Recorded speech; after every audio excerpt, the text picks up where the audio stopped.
Green morning, green afternoon, green evening, and green good night to everybody world over. Let me start from the green morning of Canada, United States, and Latin America. All our brothers and sisters, those are located in that part of the world. We extend you a very warm welcome this morning to this international webinar, Making Education Relevant. We hope that you're taking care of your health, your wellness, and at the same time, you must be enjoying your morning jog, morning walk, holding a cup of coffee, or might be taking some exercise. Take care of your health, take care of your wellness. Wherever you are, world over, please, if you are mentally and physically fine, the whole world is fine because the universe starts with you, and that is the way it moves ahead. So from Canada, United States, and Latin America, let me move after a lovely lunch in the entire Europe.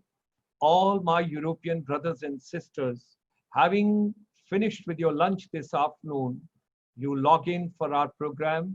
And before you go for your evening tea and coffee, let's spend about an hour plus time together where we talk about the global confluence of educators, motivators, counselors, psychologists, psychiatrists, and all the people, including the technical people. They are very, very important for all of us because they give you the backup support to empower the entire education system. And this particular program from Europe, then I'm coming to Middle East and coming to Central Asia. All our brothers and sisters, friends, those have joined us from Kazakhstan, Uzbekistan, Turkmenistan, Kyrgyzstan, Afghanistan. We extend you a very hearty welcome. You are such a wonderful people. You join every day. At the same time, when I come to Middle East, I'm so grateful to people from Dubai, Abu Dhabi, Sharjah, Kuwait, Doha, Qatar, Oman, all the places which we have got over there in the Middle East. I'm so grateful to each one of you for logging in, for joining. Either you're coming on the webinar directly through the Zoom, or you're coming on the Facebook, Dr. Gulshan Sharma's page on the watch party. I'm so grateful. Thanks for joining us this evening. Thanks for empowering this evening. It's a yet another very powerful evening, which we all are going to further make it better for the entire humanity across the globe in different continents. So from Central Asia, Middle East, and all that, I bring it to Bharat. Namaskar, Vanakkam, Namaskaran, wherever you are, we extend you a very hearty welcome. आप सबका आज शाम को इस particular webinar में स्वागत है, भव्य स्वागत है, हृदय से स्वागत है और आप सबको नमन करते हुए हम आगे बढ़ रहे हैं आज के कार्यक्रम में। आइए शिक्षा को प्रासंगिक बनाएं, जीवन संचालन कौशल की बात करें, लाइफ मैनेजमेंट स्किल्स की बातचीत करें। ये वही भारत है, वही महान भारत है जहां पर बहुत सारे गीत, बहुत सारा संगीत, बहुत सारा म्यूजिक, और जहां पर विश्व की पहली इंटरनेशनल यूनिवर्सिटी, वर्ल्ड की पहली यूनिवर्सिटी, रेजिडेंशियल यूनिवर्सिटी, जहां पर 10,000 से ज्यादा बच्चे डिफरेंट कंट्रीज के आके पढ़ रहे और 2,000 से ज्यादा आचार्य है, that is called the Nalanda University. During this lockdown period time, I got an opportunity to go through so much of text and material related to Nalanda. It's a mind-blowing, it's a phenomenal how much and what all subjects were being taught in Nalanda. Those of us who have not gone through the literature, I would humbly request you, if you really want to understand India's power in education, then you must see Nalanda, what it used to be Nalanda University. Now, ladies and gentlemen, from India, I take you to Southeast Asia, all the ASEAN countries, our brothers and sisters, Buddham Sharanam Gacchami. When we talk from Myanmar to Cambodia, Cambodia to Laos, Laos to Singapore, Singapore to Thailand, Thailand to Malaysia, Malaysia to Indonesia, Indonesia to Philippines, Philippines to Brunei, and then of course beyond ASEAN, when I move, I take you to Bahrain also, beautiful country where we get lots of people joining us every evening. And of course, Australia, New Zealand, and Fiji, in that part of the world, let them enjoy beautiful sleep and let them dream about today's subject, hospitality, tourism, and aviation, and of course, MICE industry, we will talk in detail. Ladies and gentlemen, we are also starting a new trend from today. Each day with our panelists, we will also get 8 and 10 youth, 8 and 10 students. Because do you remember that 15th of July is coming, World Skill Day, World Youth Day, and all of you together, it's a youth, those are going to bring change in the entire universe and in the entire world. So ladies and gentlemen, hearty welcome to global confluence of educators and motivators with the best practices in education, innovation, and research for empowering the entire education ecosystem with a focus on developing the competencies among the central focus of education, our handsome and beautiful youth of the world. They are the future. Ladies and gentlemen, our chamber, International Chamber for Service Industry, since 1994, when we are linked with the non-resident Indians abroad, today we have got 30 million Indians serving abroad. They are doing lots of good job. They have not only generated technical know-how, but they have generated employment, they have generated revenue, they bring a lot of FDI, FII, and everything to India. So every evening, we bring the confluence of the global family, Vasudev Kutumbakam, when we talk from India. So all of us together, Monday to Friday, we talk about empowering the entire education ecosystem.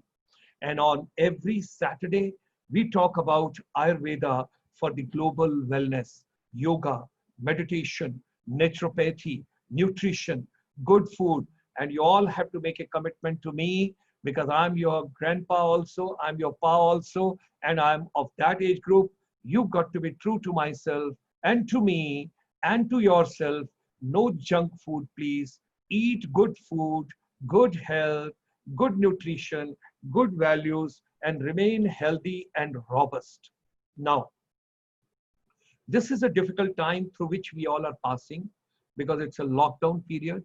And during the COVID-19, the entire process of the world is affected. Business is affected. Physical and mental health is affected. And the main part of the universe, when I talk about the young children, small kiddies, boys and girls, and my young students, those are going to school, colleges, institutions, universities, polytechnic, ITIs, and special management institutes, engineering institutes, hospitality institutes. They all are being affected at this point of time.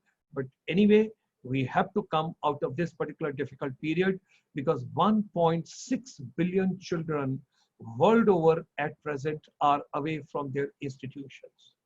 India always believes, and that's why we bring every evening for you, and we are building up the global fraternity and ecosystem where all teachers, professors, vice chancellors, directors, principals, educators, technical experts, counselors, psychologists, psychiatrists, and policymakers, whosoever is directly or indirectly associated with the education system, we all get together, and the vision is by 15th of August, we will have 1 million educators and the youth of the world together as a part of this particular program.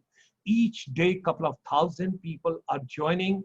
Each day, the whole system and the ecosystem is developing because we believe in global education, collaboration, Vasudev Kutumbakam, one world, one love, and one family, all of us together, ladies and gentlemen. The Western school of thought, when we talk about, they say, what is the purpose of education?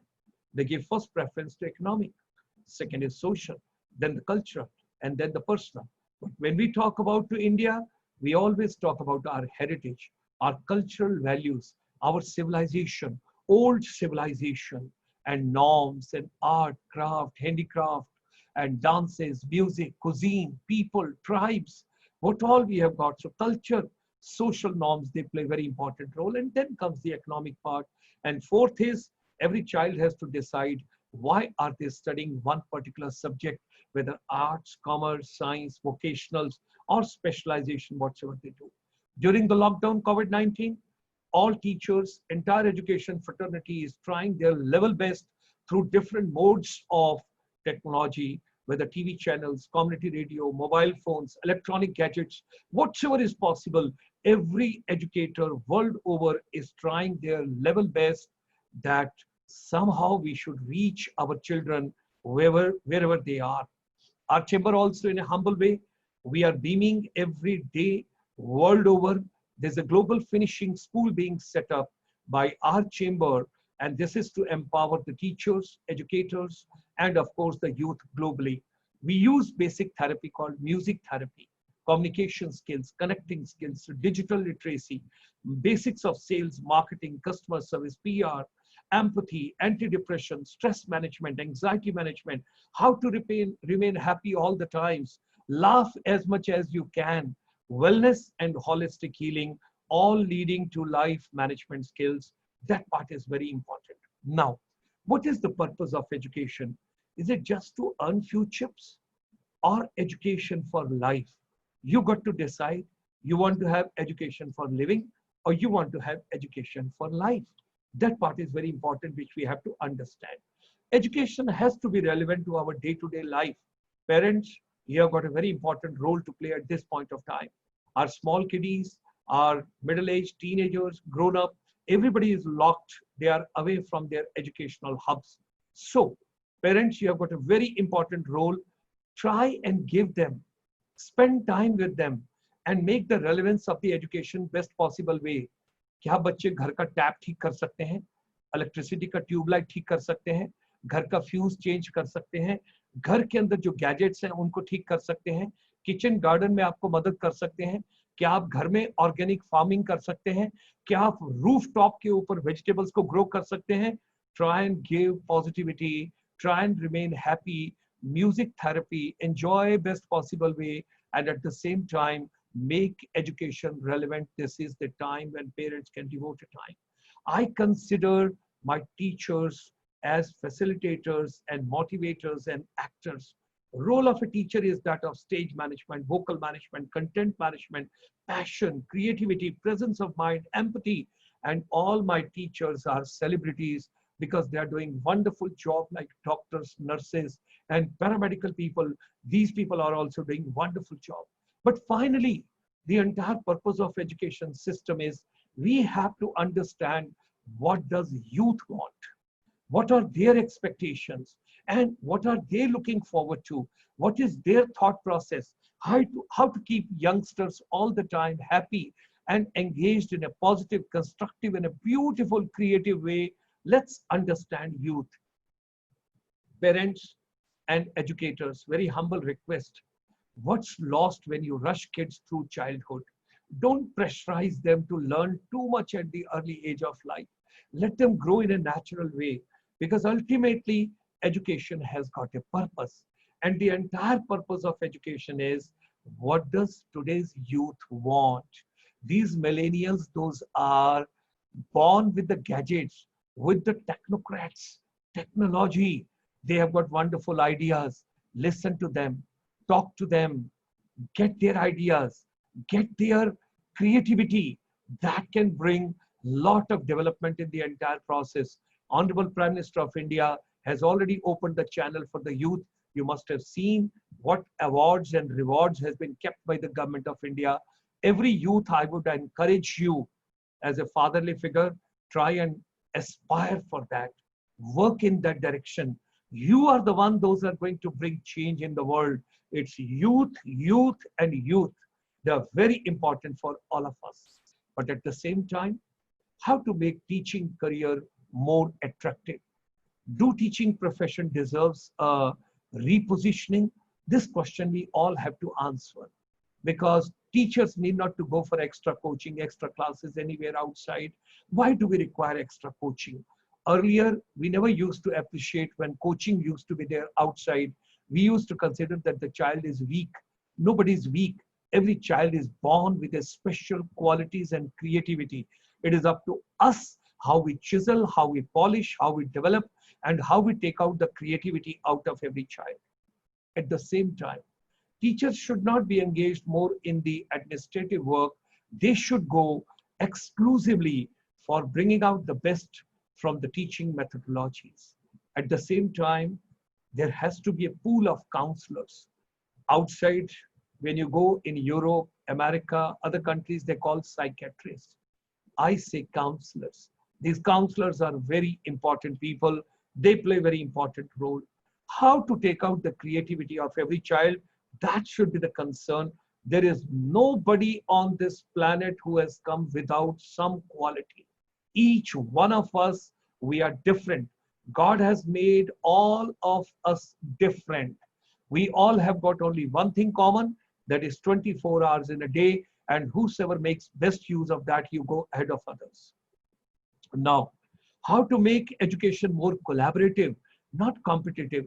Why children should or youngsters should compete too much with each other? Parents, don't compel your children for the gold medal, silver medal, bronze medal, 99% marks and all. No, start appreciating your children. They have got wonderful qualities. How to make education more amusing, fun, stimulating, rewarding, interesting, innovative. And I always say gamification in education is a future. The only thing is the game manufacturing companies should produce constructive, positive, creative games. That's very important. Music therapy. I always appreciate people who love music. They are lovable people. They are wonderful people. They work as a lubricant in society. They remove friction from the society, and they are very positive people. Music education, music therapy should be the integral part of irrespective art, science, commerce, medical, non-medical, whatever you are studying. At the same time, do students require supervision all the times? Dr. Sugata Mitra's videos we must see. Can kids teach themselves? This man has done a wonderful experiment. He's a product of IIT Delhi. He went to MIT in US. Thereafter, he went to UK. And he has done in his hometown, in one wall, he fixed 2 computers without anybody training anyone. And he put one camera on the top where everything is being recorded over there. Or 8 mahine ke baad, after 1 month, mind-blowing ideas generated from the youth. Ladies and gentlemen, we started our humble journey from the chamber on 5th of June 2020, and we will continue till 15th of August. All the youngsters, all the teachers, all the educators, those have joined, take a pledge to yourself. You'll bring more and more people in this fraternity. You'll bring more and more people on this webinar. You'll bring more and more people on the Facebook Live, because we are empowering the entire education system. The next global crisis are going to be on water. There is going to be lot of misunderstanding world over, because you will have water shortage. You will have water crisis. So water conservation is very important for all of us, and how education can make us more nature and environment friendly. It's very important. School, colleges, university, all the time. And all my young children, all my boys and girls, wherever you are, wherever you're watching this particular program, wherever you are in the world, you are the best people on this planet. You're the most powerful people on this planet. All power is within you. From today, from this webinar, start feeling, start thinking, start realizing you have got so much of power inside you. You do not know. You're a powerhouse. You're a powerhouse. Take out that energy. Use that in a positive way, constructive way, innovative way, creative way, collaborative way. The world is so big.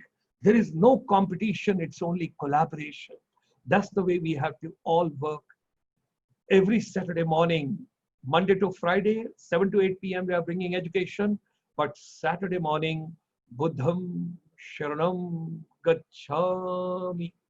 Every Saturday morning, 9:30 to 11, International Buddhist Confederation, Venerable Dr. Dhammapiya, great visionary, great man who has got an idea, 500 million followers world over of Buddhism.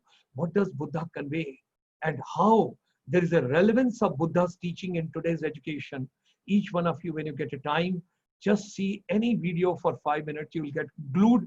I have seen more than 60 videos during this lockdown period. Every Saturday evening, Monday to Friday education empowerment, Saturday Ayurveda for global wellness. You get expert every Saturday evening. Tomorrow evening you log in, and you will get to know a lot of ideas. A lot of people are coming tomorrow evening. Those are going to discuss about how to look young, how to remain young, how to talk young, how to feel young, how to sleep young, how to get up young, all the time, young, young, young, young. That part is very important. I'm 70-year-old, but that energy which I carry is of 20-year-old boy because of my lifestyle, because of my food habits, because of yoga, because of wellness therapies and holistic healing all the time. You got to be positive, positive, positive, positive. That is very important. Now, Sunday morning, who says Sunday should be a holiday? Sunday should be more productive. We bring you entire Kurukshetra, Mahabharat. You must have seen the serial. Every Sunday morning, there is a professor who comes from America, Woodbury University, Burbank, USA, living a meaningful life, Srimad Bhagavad Gita in today's education. All examples which are relevant to our education system through Gita, we bring it to you on Sunday morning from Professor Satendra Diman.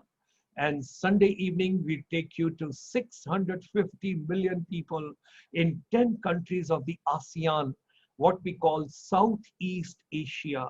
Ladies and gentlemen, our president of the ICSI, International Chamber for Service Industry, he's in Bangkok in Thailand. Before that, the head was in US. And now under the dynamic leadership of Dato Ramesh Kodamalji, the co-chairman of India ASEAN Business Council, we bring 650 million people together from all the 10 countries, how to empower education, joint research, student exchange, faculty exchange, collaborative efforts, whatever is possible, we are trying to bring it in education. And for all my youth, you should know 15th of July is the most important day for all my young boys and girls. 15th of July is being celebrated world over as a World Youth Skills Day. We are starting a very special program. We are getting 50,000 youth together on YES program. That's a youth empowerment strategies.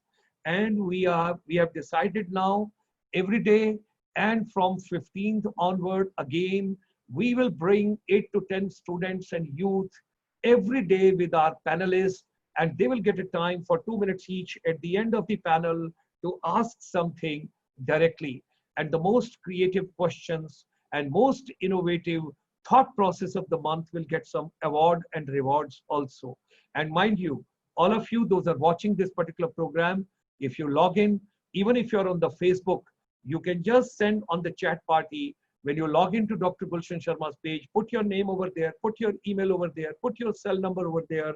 We send you e-certificate by the email to you because we know that you're logged in and you're watching this particular program. So 15th of July, this is going to be a very special evening. And from that day onward, we are starting a new journey for all of you, youth empowerment strategies. This is the research which our chamber has carried out from the last week of March. And this particular research shows that B2B will be no more known as business to business. It will be known as back to basics of life. And we say back to basics means your food, your basic agriculture, your animal husbandry, and anything which is a basic of life is very important. You got to start growing that. You got to start consuming basic things of life. Start eating less. Do not consume too much. This body has got so much of potential energy to move on with not having 3 meals all the time. It's not required. During the lockdown, I'm taking only 1 meal and I'm more happy. And then comes health and wellness. Think positive, live positive, talk positive, holistic healing, and do some yoga, meditation, naturopathy. And third part, the education system will never get back to what it used to be in January and February. We are going to get a blended learning.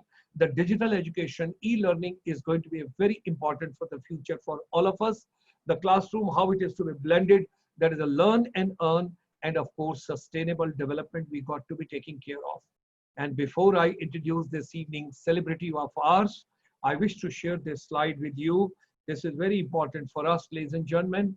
Whatever human mind can conceive and believe, each boy and a girl, those are watching this particular program, and all educators world over, whatever human mind can conceive and believe, it can achieve. You got to first conceive the idea, you got to believe in the idea, then you can achieve the idea. There is nothing impossible in this world. Anything is achievable. Let's come together for global education empowerment. International Chamber for Service Industry extends you a very hearty and a very warm welcome. Come as a panelist, give your suggestions. You can send at our email innovation@icsi.asia. You have also got two WhatsApp numbers over here, so you're more than welcome. And with these words, ladies and gentlemen, I extend a very warm welcome to my celebrities this evening. Those are going to make this evening glittering, beautiful, sparkling, captivating, and of course, you are from the hospitality. So in a your coining, if I say intoxicating, and of course, scintillating, all the parts have to come together. So let me just roll and introduce all my distinguished guests. So today's focus is going to be tourism, hospitality, aviation, and MICE industry, because these industries are having big challenges during this particular COVID-19, because entire hospitality industry, tourism industry, aviation industry, and the MICE industry, that is your event industry, has to think about new pedagogies and new norms which will be normal for the world. So ladies and gentlemen, we extend a very hearty welcome this evening to our distinguished guests. Those have joined and they are celebrities. Those are with us this evening. We have got Colonel K.C. Manon. He's a senior HR consultant, ITC Limited, former regional head HR South Asia Hotel Division. Colonel Manon is a services veteran. He comes from the armed forces. Colonel Manon had his first career of over 2 decades with the Indian Army. He's a proud soldier.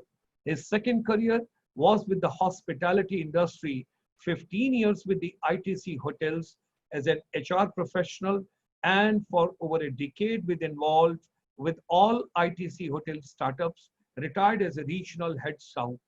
He is currently engaged with informal assignments in the educational sector, particularly management institutions of the service industry. His areas of interest are professionalism, business ethics, integrity, trust, motivation, sustainability, CSR, that is corporate social responsibility, mentoring, youth HR professionals, and I have also extended a very warm welcome to him. We would soon make him as a part of the ICSI from southern part of India. I hold the entire South in great, great respect, right? My Tamil Nadu, my Kerala, my Telangana, Andhra Pradesh, Karnataka, and all the places what I have got in that part of the country, India, Bharat, when I talk about, these people are wonderful. They are so hospitable people. They're so warm people. I have enjoyed so much of warmth and hospitality of down south. They are amazing people. I hold them in the great, great respect.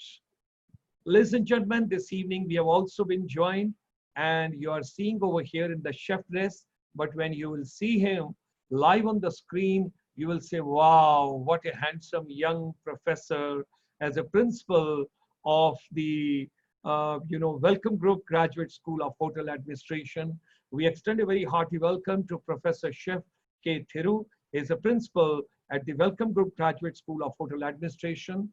He's an accomplished chef, an outstanding academician, a conversant leader, and a proficient administrator with 30 years of expertise and experience, both in the hotel operations as well as academics, because both the areas have got specialities and they have got their own specialization. He possesses several honors and awards in the field of culinary and hospitality pedagogy.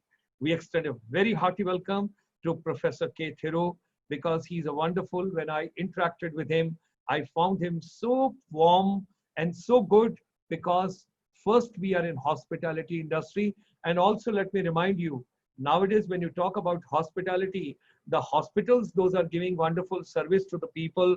There is not much of difference in the warmth and hospitality and hospitals, because everywhere in the service industry. So my boys and girls, you are needed besides the hospitality in the health and wellness sector also, where you can have a great future for yourself.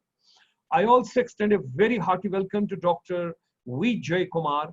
He's a chairperson, hospitality and event management, and a professor, Department of Management Studies at the PES University, Bangalore, Karnataka.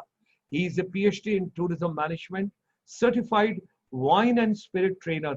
I think when I say wine and spirit, a lot of us must be having sparkling eyes this evening. Certified wine and spirit trainer from the Wine and Spirit Education Trust, London. Featured in the Flying Winemaker Series Bangalore episode on Discovery, Travel and Living 2014. Featured in Travel Earth at Mixology Specialist, titled Spirit of the World 2018. Wow. Featured on NDTV Good Times, columnist and author in various newspapers, brand consultant for hotel and restaurant, lounges and bars. And welcome Dr. V. Jay Kumar from People's Education Society, University, Bangalore, Karnataka. And pleasant surprise to all my children world over. We are starting a new pedagogy and we are starting a new innovative technique from today. Here are my young boys and girls. Hearty welcome to the hospitality students. We have got Miss Varsha Anil, Miss Maitri Chetan Shah, Miss Ashwarya S, Miss Swati Suresh, and at the same time, I have also got with me over here, let me just read out his name once again, the slide for the boys, why the slides get lost. When for the girls, it read very well. I think I got to stop screening, no problem. My boys, I will mention your name here directly. I have got Mr. Dhanyajit Kanhagad. He is from Kerala. Hearty welcome to him. He has joined us this evening, ladies and gentlemen. And at the same time, we have also been joined by Shahid Umair, and we have been joined by Mr. Gagan Lokesh. So hearty welcome to all of you. Thank you very much. What a pleasure to have all of you with us. Thanks a lot. And we start our wonderful evening.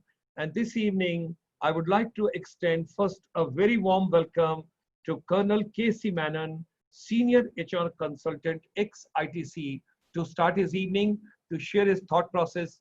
8 to 10 minutes he'll share. And thereafter, I would request Professor K. Thiru. And then I would request Dr. V. Jay Kumar. And thereafter, I'll have my 7 boys and girls, wonderful children. They will share their thought process with us. Each one of them will get about 2 minutes time, and they can ask any question. And if they give some suggestion also, it will be wonderful to listen to them. With these words, I extend a very hearty welcome, and you can unmute your mic, Colonel K.C. Menon. And yes, there you are, and a very hearty welcome. And I mute.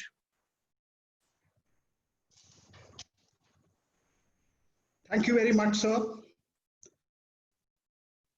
It is a pleasure to always hear you.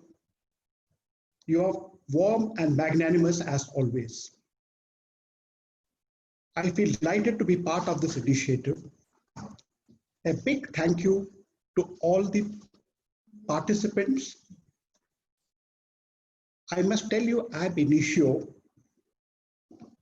that I am not an expert. Dr. Gulshan Sharma is always generous with his words. I will only share with you what have done in life, my life skills, and mainly my work experience in 2 of the best organizations of the country. I was fortunate to have worked in the Indian Army in the field of selection, and thereafter with ITC Limited as an HR professional. In both these, I could have the opportunity to interact with youth, visit campuses, be part of campus interviews, take part in their discussions, and generally understand them well. The concept of holistic education appeals to me immensely if it is correctly done in letter and spirit. I recall all these wonderful principals who spoke about these past few days and spoke about very, very good concepts: emotional intelligence, self-adjustment, self-regulation, empathy, and all those skills, concepts of design thinking, concept of mindset, growth mindset, and practical life skills. I was particularly happy to note about life skills because I could relate to it. I liked the very humorous example of changing of tire because I could relate to it. I made it as a precondition before I taught my daughter driving. Today's our panel from Bangalore, South India, I was worried because Dr. Gulshan Sharma spoke so much about becoming young and young. We have a very young chef principal, Chef Thiru. If he becomes younger, he looks younger than his students. We have that equally charismatic Dr. Jay Kumar. Since they were going to speak about the issues, problems, challenges, and the way ahead for hospitality and event management fields, I thought I must speak on something to do with it. Hence, I chose the topic grit. Now, being an old timer, I thought I must start with a dictionary meaning, then move on to modern psychology, what they call as positive psychology. Thereafter, intersperse it with life examples based on my experience, actual experiences which I had. Permit me to share screen so that I can come to the dictionary meaning.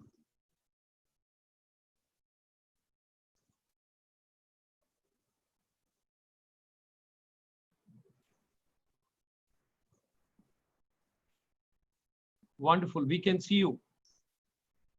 Thank you, sir. Firstly, the dictionary meaning: firmness of mind or spirit, unyielding courage in the face of hardship or danger. Moving on to positive psychology, I must tell you of this amazing and remarkable lady, Dr. Angela Duckworth, American academic, psychologist, and popular science author, associated with Character Lab, which has got a mission of advancing science and practice of character development. Most importantly, she's a MacArthur Foundation Genius Awardee, and she researches non-IQ competencies, including grit and self-control. Very interesting background. Youngest of 3 children of Chinese immigrant parents, very well educated. Her father was a PhD in chemistry, very ambitious as well as achievement oriented. He used to always challenge his children. He used to tell young Angela, "You are no genius. I'm sure you can do better." All this made her develop a sort of a stubborn streak. In case you told her that you can't do it, she made sure that she will do it.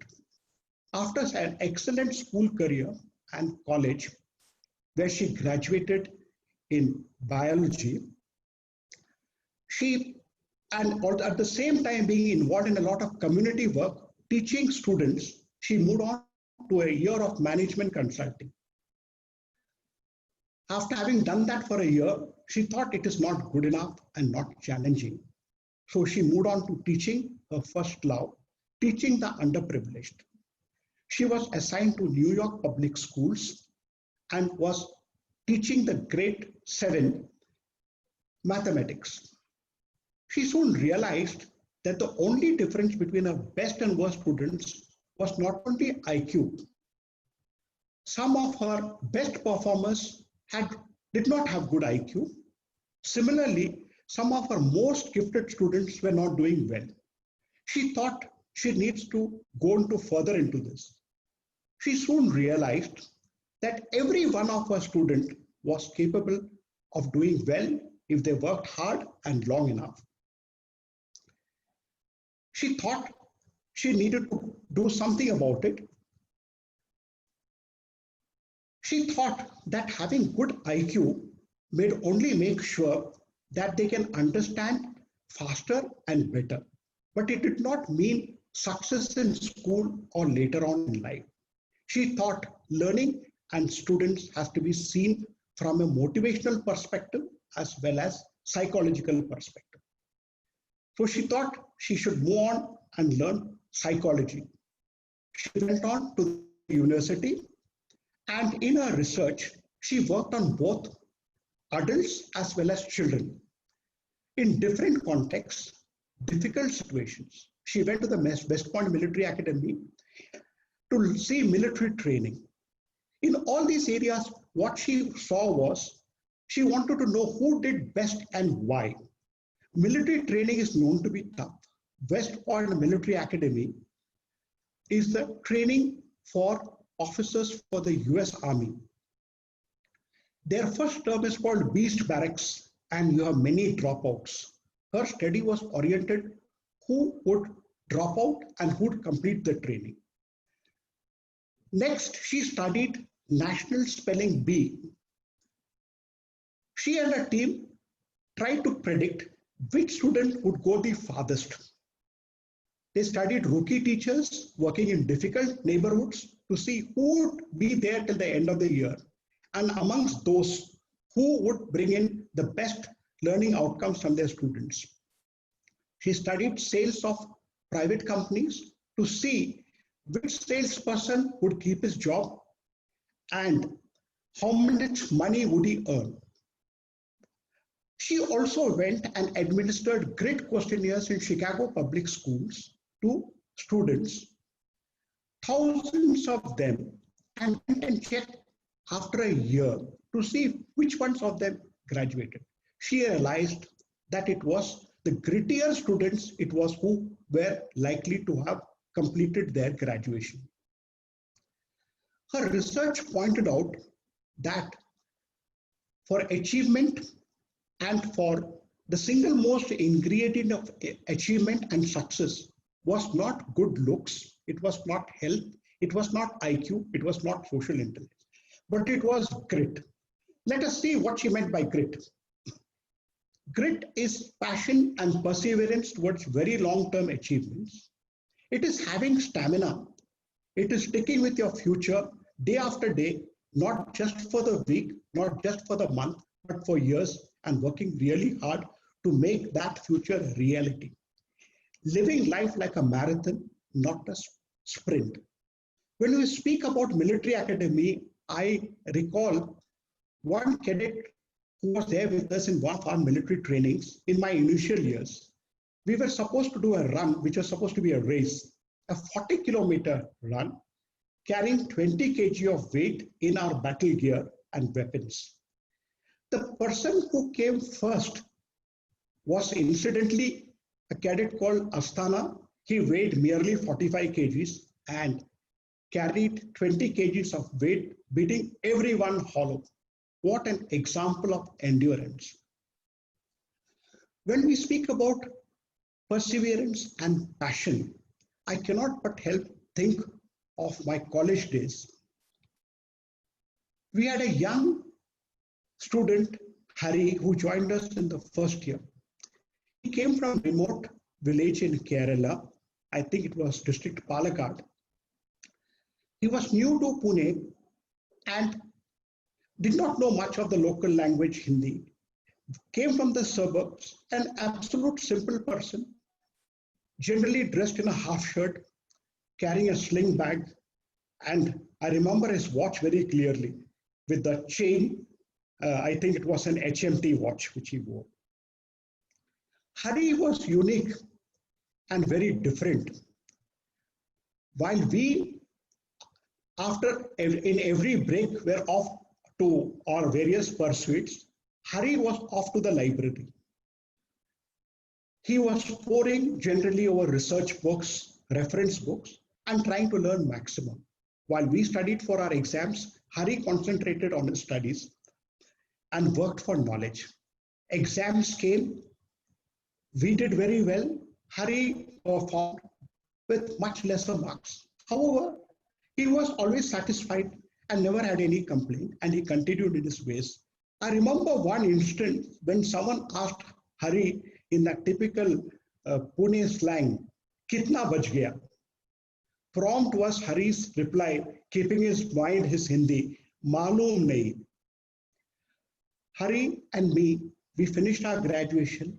He went to the university to get an MSc in chemistry, and I went to the military academy. After graduation, he moved on to some small jobs, leave vacancy jobs. I think it was like demonstrators. We kept in touch for a few years, and then I came to know that he has moved on and migrated abroad. I did not hear from him for almost 30 years, till he called me about a decade back from Bangalore, when I was in Bangalore. I was very surprised to get his call, a very different Hari, a very different accent, sounding totally different. He told me that he had Googled and got to know about me and located me. I did similar. I was pleasantly surprised that there were at least 35 patents attributed to him, and he was a research scientist in one of the big organizations in the United States of America. We keep in constant touch. He comes and stays with me, and we speak almost every weekend. I always tell Hari, you left us far behind and moved ahead. Today, his area of research is environmental friendly fluorocarbons with zero ozone depletion potential. Hari has moved a long way, and he's a true grit paragon.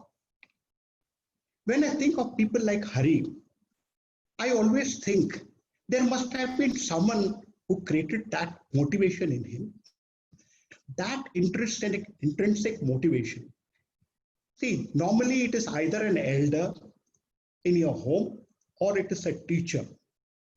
They are such teachers and elders who make you go beyond the call of duty to do more than what we have to do, not because they tell us, but because we want to do it.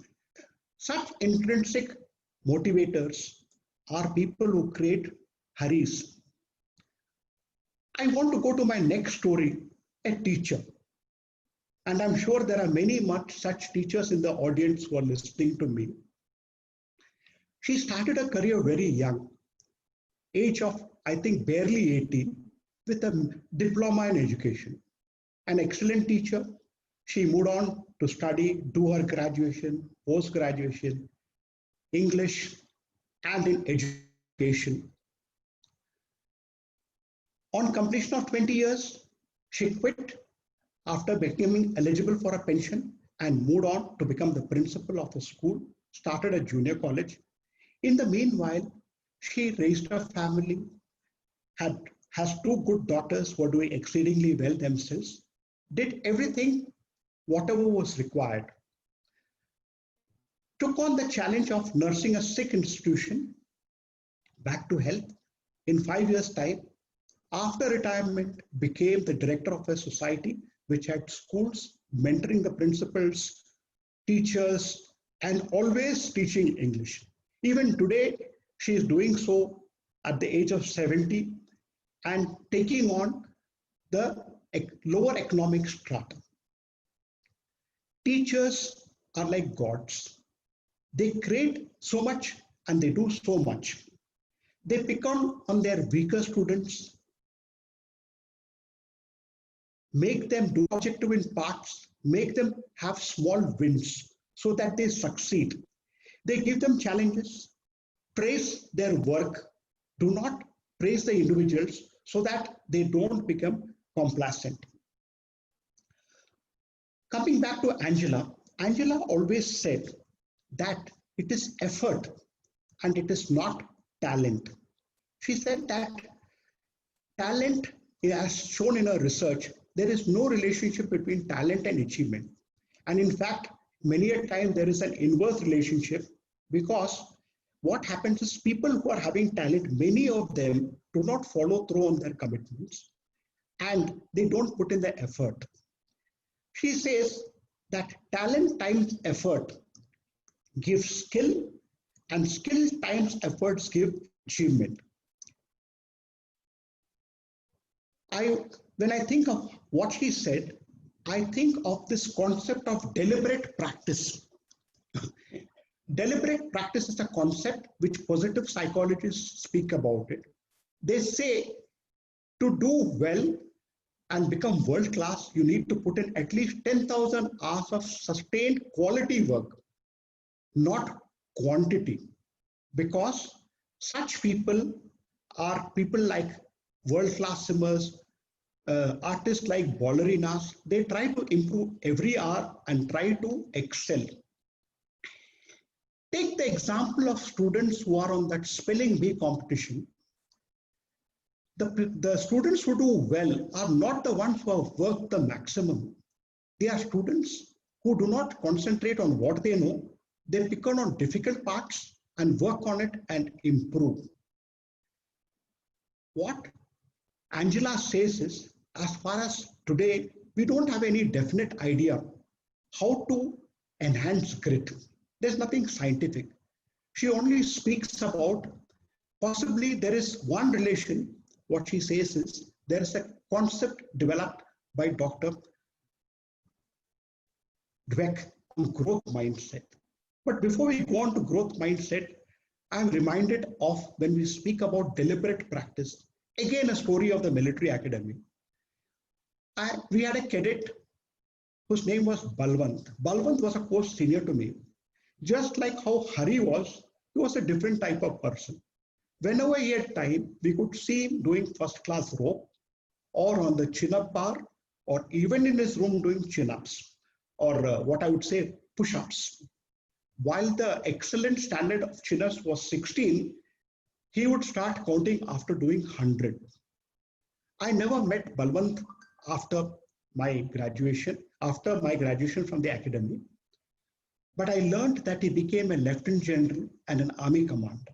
I am told he remained the same. Again, another grit paragon.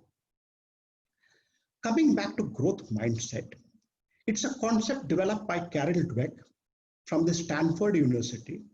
She says that you tend to improve if you put in effort, and growth never stops. It has got nothing to do with your age. She says once children comes to know that the brain tends to grow and develop once you confront it with problems, children do not view failures as a stopping. They think because you will keep improving if you keep working. There are so many teachers and educationists over here. I would like to dwell on some thoughts on enhancing grit. What she said that to enhance grit, we do not have any way of enhancing grit, any scientific method. Only growth mindset was a concept. They are still doing research on the subject, but we could do certain things. Teachers encouraging small wins, perfect the art of praising. I particularly like the concept of yet or not yet.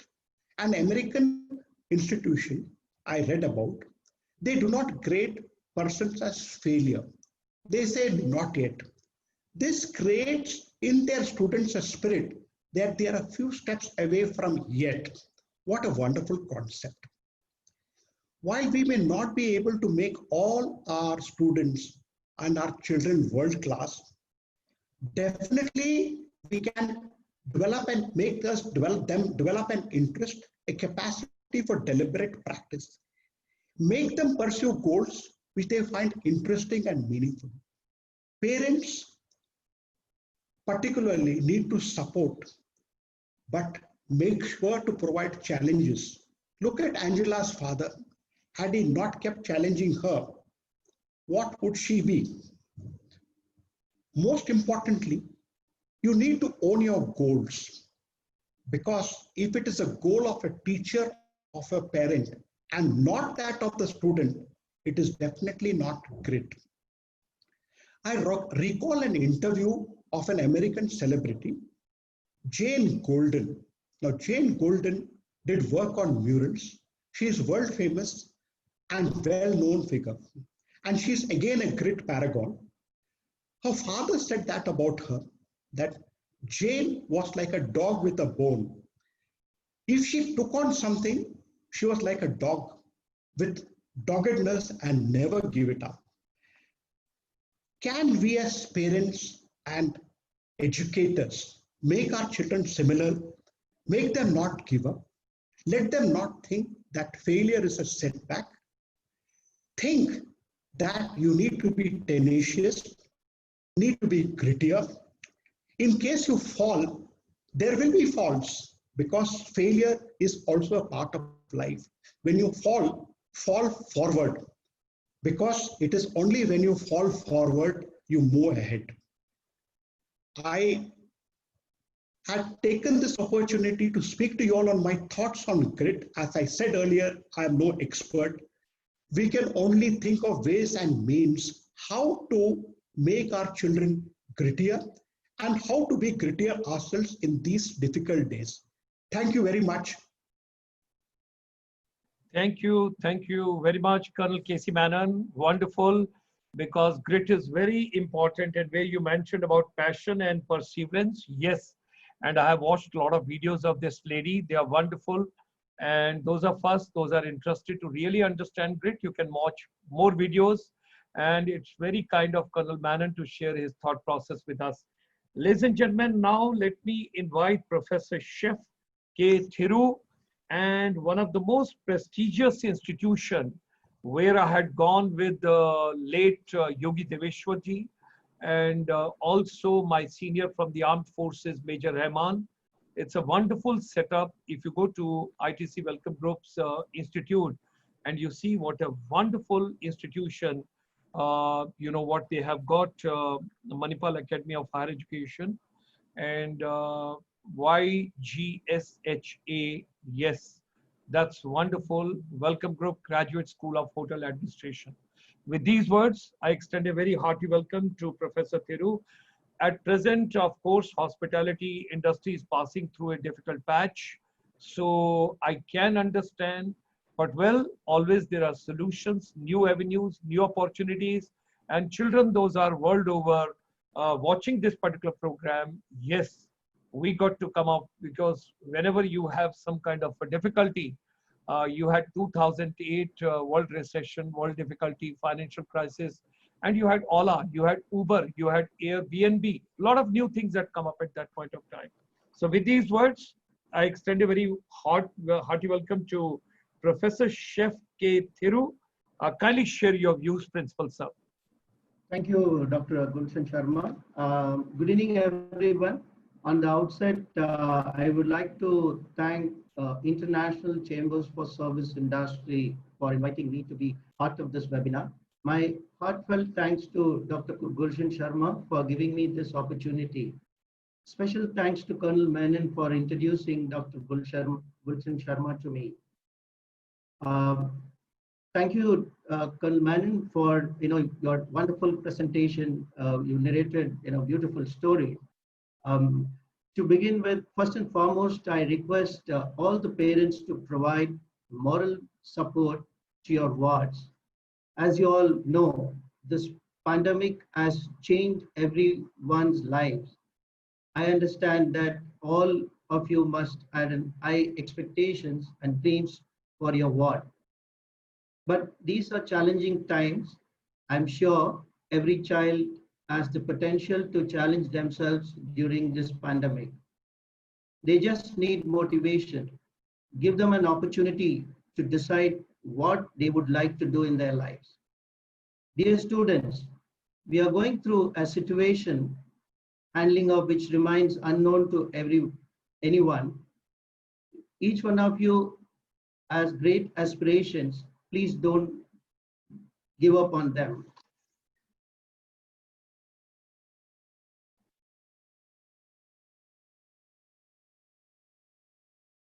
Please give me a minute.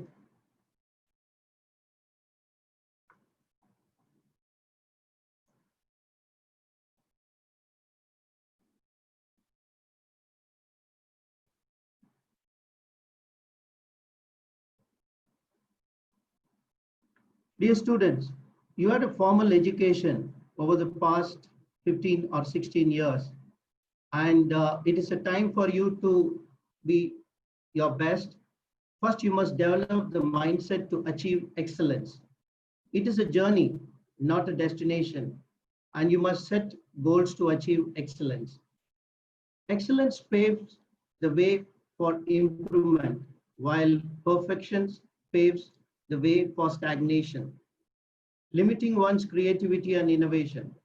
However, excellence tolerates mistakes and failures, thus allowing people to explore and experiment, and in turns paving the way for excellence. Excellence is feasible and possible, while perfection is a fantasy and often difficult to attain. Excellence is a pleasure, while perfection is pressure. I have some suggestions for all of you. I hope you will be benefited. I'm going to give you a few examples of my students who have achieved what what they set out or more. I have observed certain character traits that they possess that set them apart. I'll be highlighting these particular traits.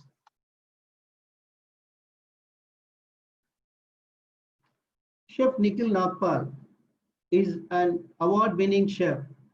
Currently, Nikhil Nagpal is the head chef at India's finest progressive South Indian restaurant at Avartana, ITC Grand Chola, Chennai. Since then, Nikhil was part of pre-opening team for ITC Grand Chola and has led the team for the busiest main kitchen at the hotel. He has also headed the kitchen operation at India's largest pillarless five-star hotel convention center at ITC Grand Chola. With over 15 years of experience with ITC hotels, he specialized in creating luxuries, Southern Indian flavors at Avartana. He was my student who graduated in the year 2004. Chef Nikhil, during his college days, he wanted to pursue his career in the kitchen. Apart from his regular classes, he used to work early mornings and late evenings in the students' mess to have additional exposure on knife skills, bulk cooking, local cuisines. He always volunteered to cook in the food festivals, gala dinners, and events alike. He was part of gastronomy club where they cooked during the weekends for the students in the student mess. He was highly interested in balancing F&B service and food production. Sometimes many students, when they try to specialize in kitchen or F&B service, they would not go to other department. But Nikhil had decided to balance the both departments. But unknown to him years later, these skills helped him become the first chef and restaurant manager when On the Rocks started in 2009 at Park Sheraton, Chennai. This was the first milestone in his life, and his passion and commitment as rewarded. And he won several awards, to name few: Travel and Leisure Delicious Food Awards 2018, Best South Indian Restaurant 2018, 2019, 2020, and list go on.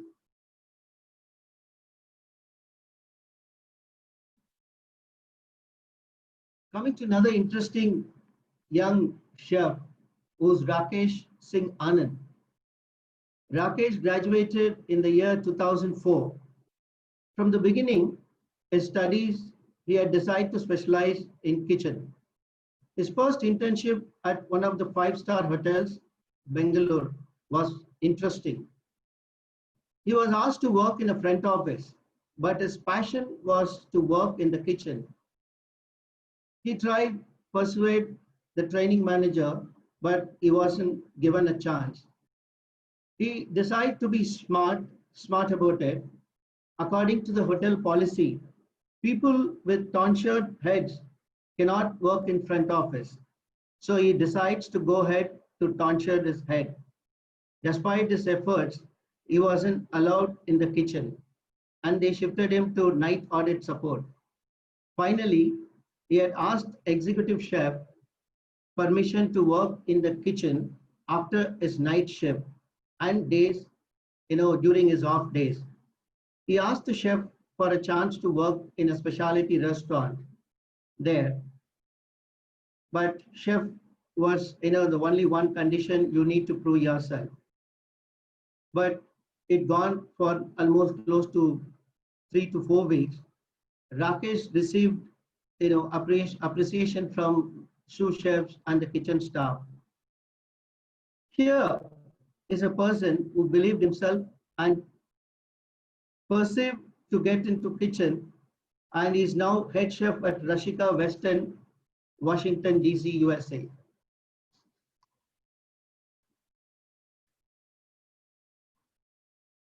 Another interesting story about Chef Rahul Kulkarni. There will be several constraints and obstacles in the path to achieve excellence. Some are internally created by human errors, and many are externally created by forces beyond human control.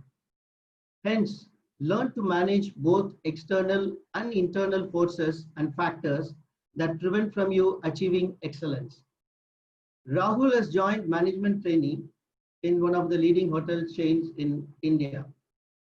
After his management training, he got posted in Mumbai, one of the flagship property of that particular hotel chain.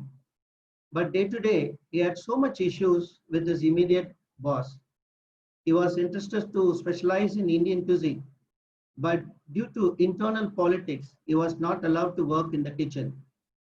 10 months went by. He was unhappy about the department what was given to him. One day, feeling really low, being utterly disinterested on his job, and he went to cafeteria. He started crying. Then cafeteria chef asked him why, what went wrong. He said, "I'm very interested in kitchen, Indian kitchen, but I'm been asked to do in Gadmanja, which is not in my, but it is not in my favor." So, but what happened? He could convince cafeteria chef that during off days, and he wanted to work in cafeteria. Cafeteria chef said, "Okay, please, you come. When is your next off?" He said that this week off will be on this weekend. So he asked him to come over to cafeteria, and then he given a chance to work in cafeteria. He continued to work for more than 6 months during his off days, and people could see there is so much changes in cafeteria food, and the people started appreciating that one particular day why the food it's so tasty. Then the message went to GM, and the GM asked Rahul to come for a morning meetings with his executive chef. Then when interaction on that morning meeting, GM asked which kitchen you would like to work and why you wanted to go and work in the staff cafeteria. Then he narrated his problems. Then GM asked chef to give him a chance in Indian kitchen. Later, Rahul became a master chef for Indian cuisine, and he went and did food promotions more than 13 countries. So managing constraints are really important to get forward in life. Obstacles do come, but how you tackle them will decide how you emerge out of the situation.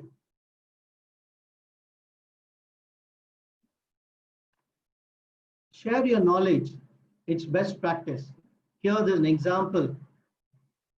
Knowledge grows when it's shared. Develop an attitude to help and serve others.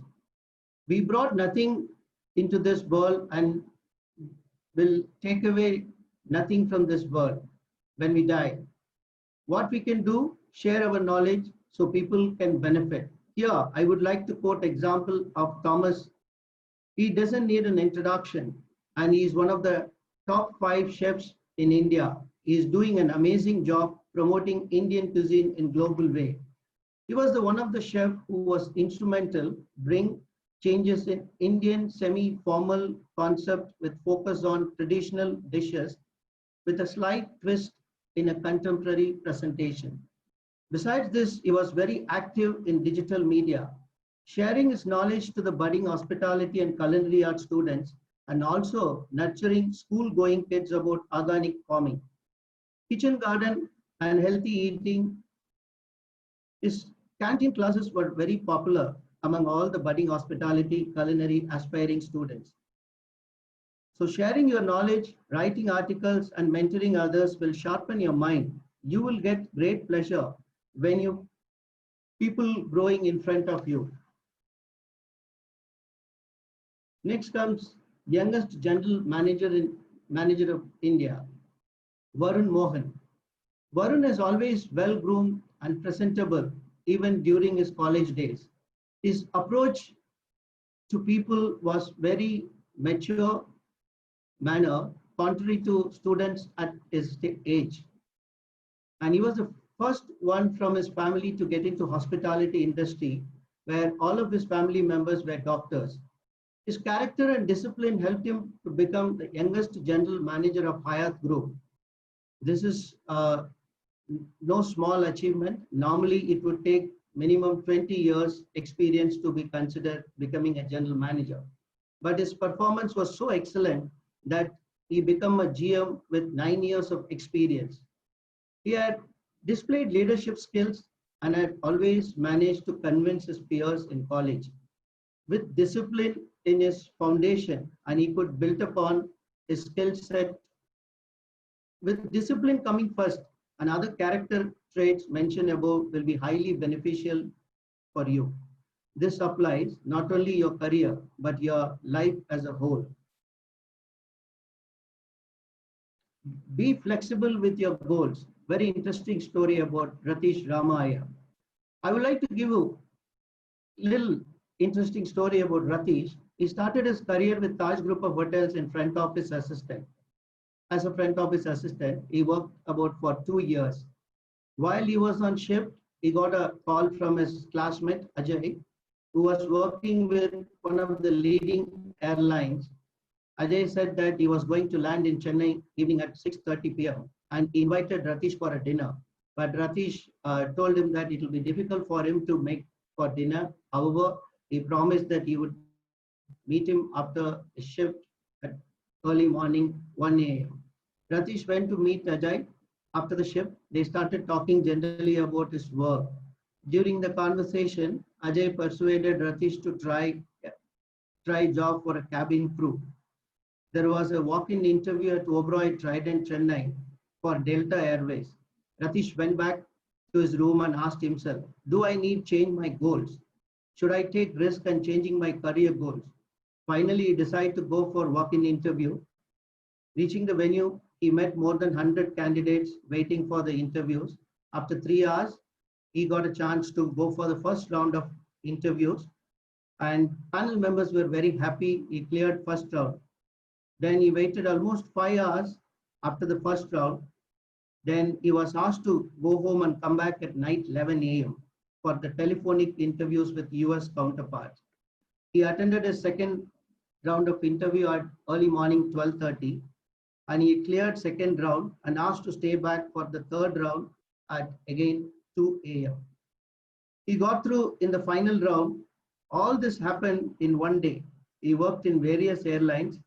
Now he is a general manager, Brigade People Technology Solution, Bangalore. Sometimes we feel that right time to take an action and put our plans in motion only to realize that we are wrong. It is essential to analyze our current position and how our activities could influence our future. Sometimes it is better to postpone a specific goal or even change it for the time being.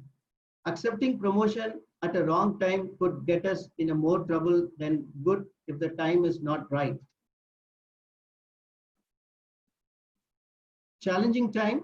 This is the message for all graduating students of hospitality and culinary arts. Dear students, this is a time for you to take up all these challenges and work positively. I would like to urge each and every graduating batch students.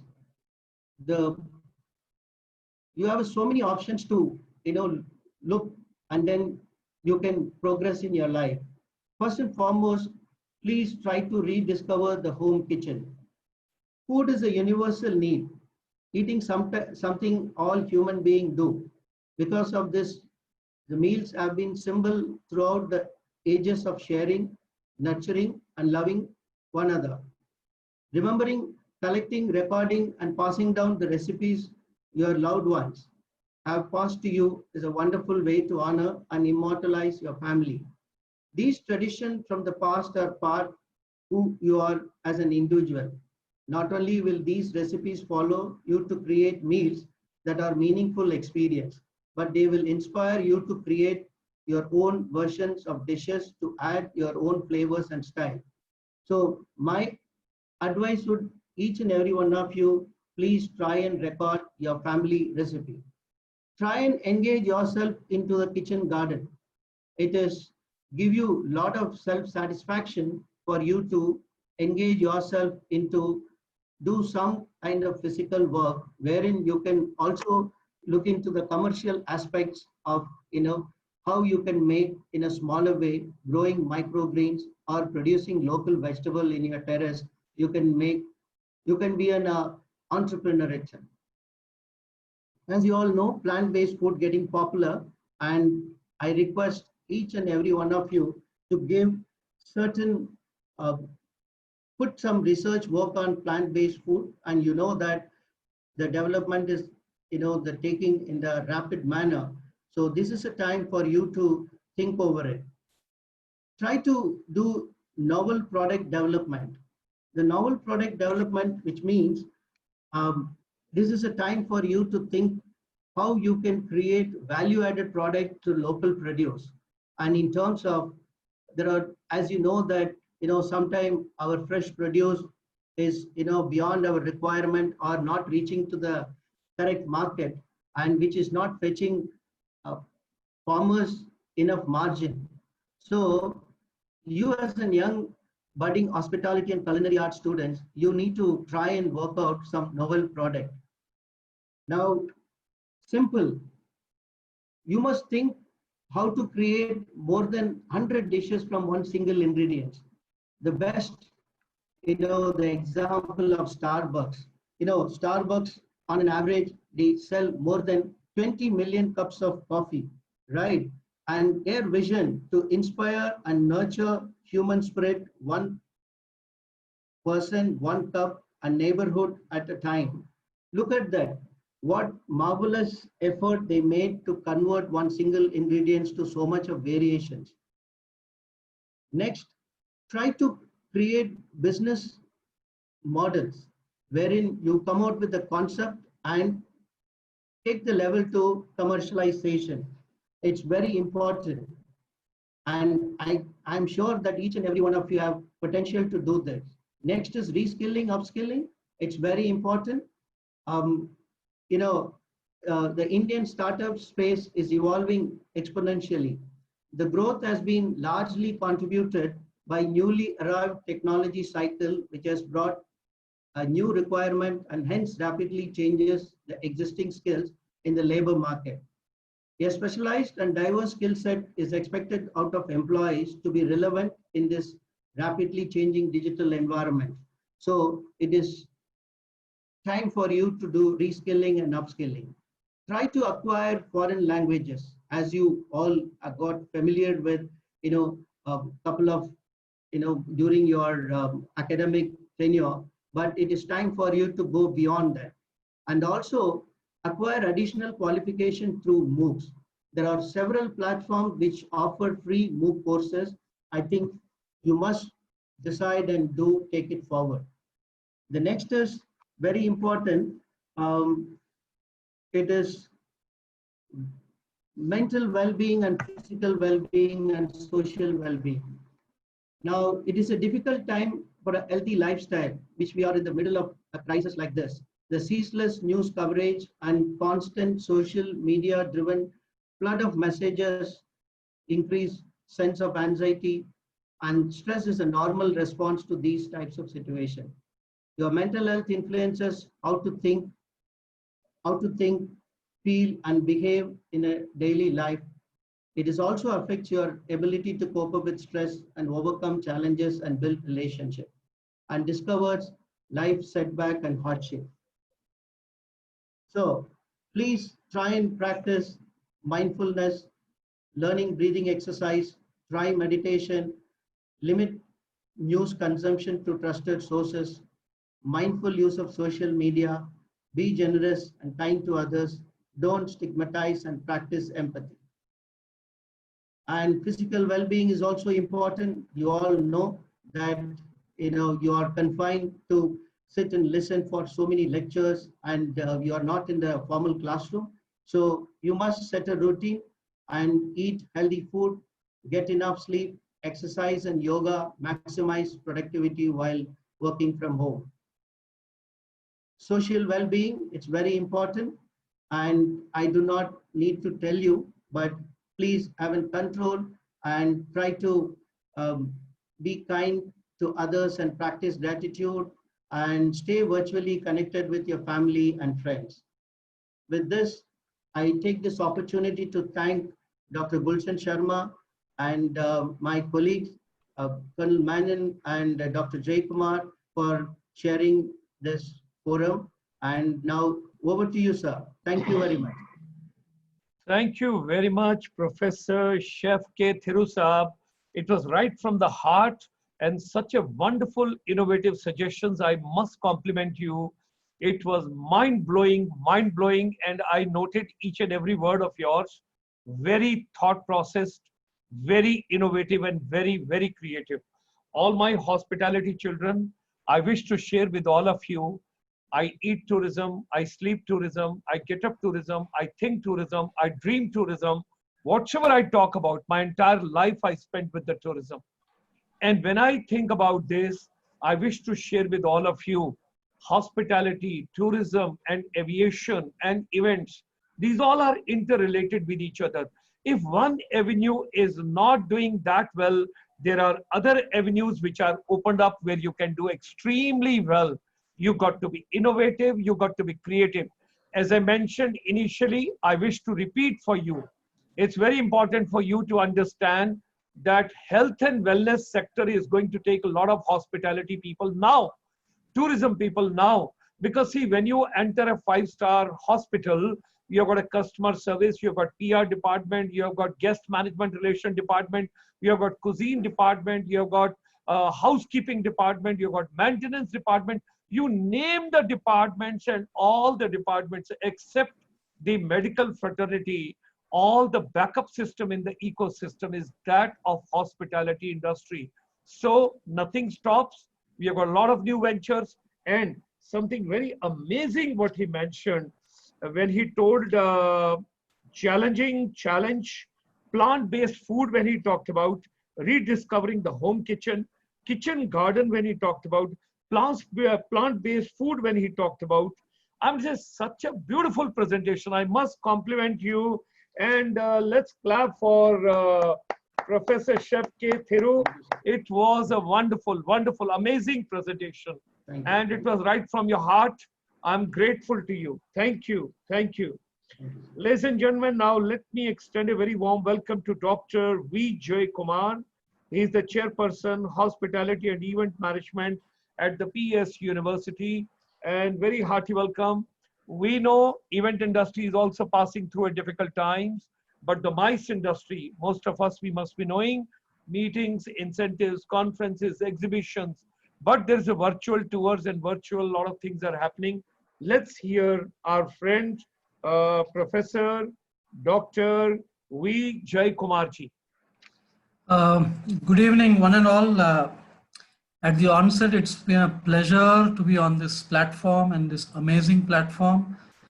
Thanks to Dr. Sharma. I mean, you have been a very, very gracious host, I'm sure, and the effort that you have been doing all this while has been fantastic.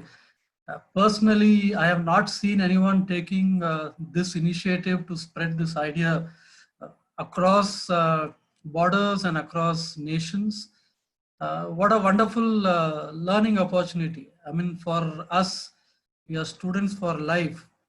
And I'm sure each word which you say and the panel say and especially for all the chats that I see. I'm sure this time and specific to this time, the world has become more closer. And I think that's the only way to move forward. Uh, let me begin by saying uh, I'm a student, and what I'll be presenting is from the student's angle, what they should do, look at events as a career. Maybe if at all there's an event, so there will be some small figures that I'll be also sharing. In addition to it, some of the ideas which a student should remember. And when I say a student, it's everybody who's on this forum. So parents to teachers to professors, we all are students. As Shakespeare rightly said, the world is a stage and we are just the artists. So that sort of sums up the event industry per se. 1 second, sir. I'll just...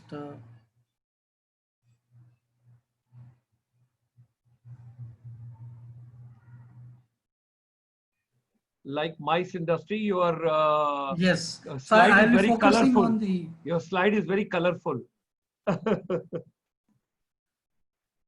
Yes, please go ahead. Please go ahead. So I have coined a new word specific for this context, asking then who's an eventuer? So we have learned of entrepreneurs, we have learned of techpreneurs.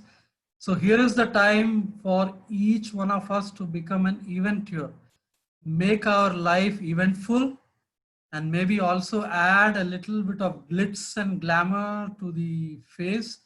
Because as Professor Thiru and Colonel had rightly mentioned, we are a human race and we will never get bogged down at whatever stage of our life. I think Dr. Sharma has been a perfect example with the high octane energy that he comes and when he presents. So who's an eventuer? Each one of us is an eventuer. I think with so much of digital media, from Instagram to Chingaris to Facebooks, I think we all are professional event planner. There is no doubt about it. Add on to it, our homemakers, our fathers, our parents, they're all event artists. Imagine budding young graduates, 18 years, 19 years. Why this is specific? Because the art of understanding your life, the magic of life, life as a stage, all comes from our parents. So I hope specific to this stage, hold on to your parents, hold on to the values. I think you can create magic as we evolve over a period of time. Going forward, so if you look at the present scenario, and I'll be limiting my discussion specific to the event industry. It says between March and July, 90% of the event business has been cancelled. Out of 107 companies, rather 63.1% have lost revenues up to 1 crore. Many companies, at least 7 companies who are in that 1 crore bracket, feel that they have to retrench their staff close to 50 to 80%. And we see a lot of job cuts happening all across the sector, left, right. We also feel that even if a student has to take a loan in terms of doing a startup, the companies which have already taken a loan, they feel they require at least 6 to 8 months to even keep themselves floating. And imagine for companies close to around 118 to 120 companies where they are struggling to keep afloat. 97 companies generally feel that they still have to raise money. Now, what is the crux of this argument? I would say you as graduates, just imagine the opportunity that you might get after 6 months, 7 months, because there are as many companies which may not be there.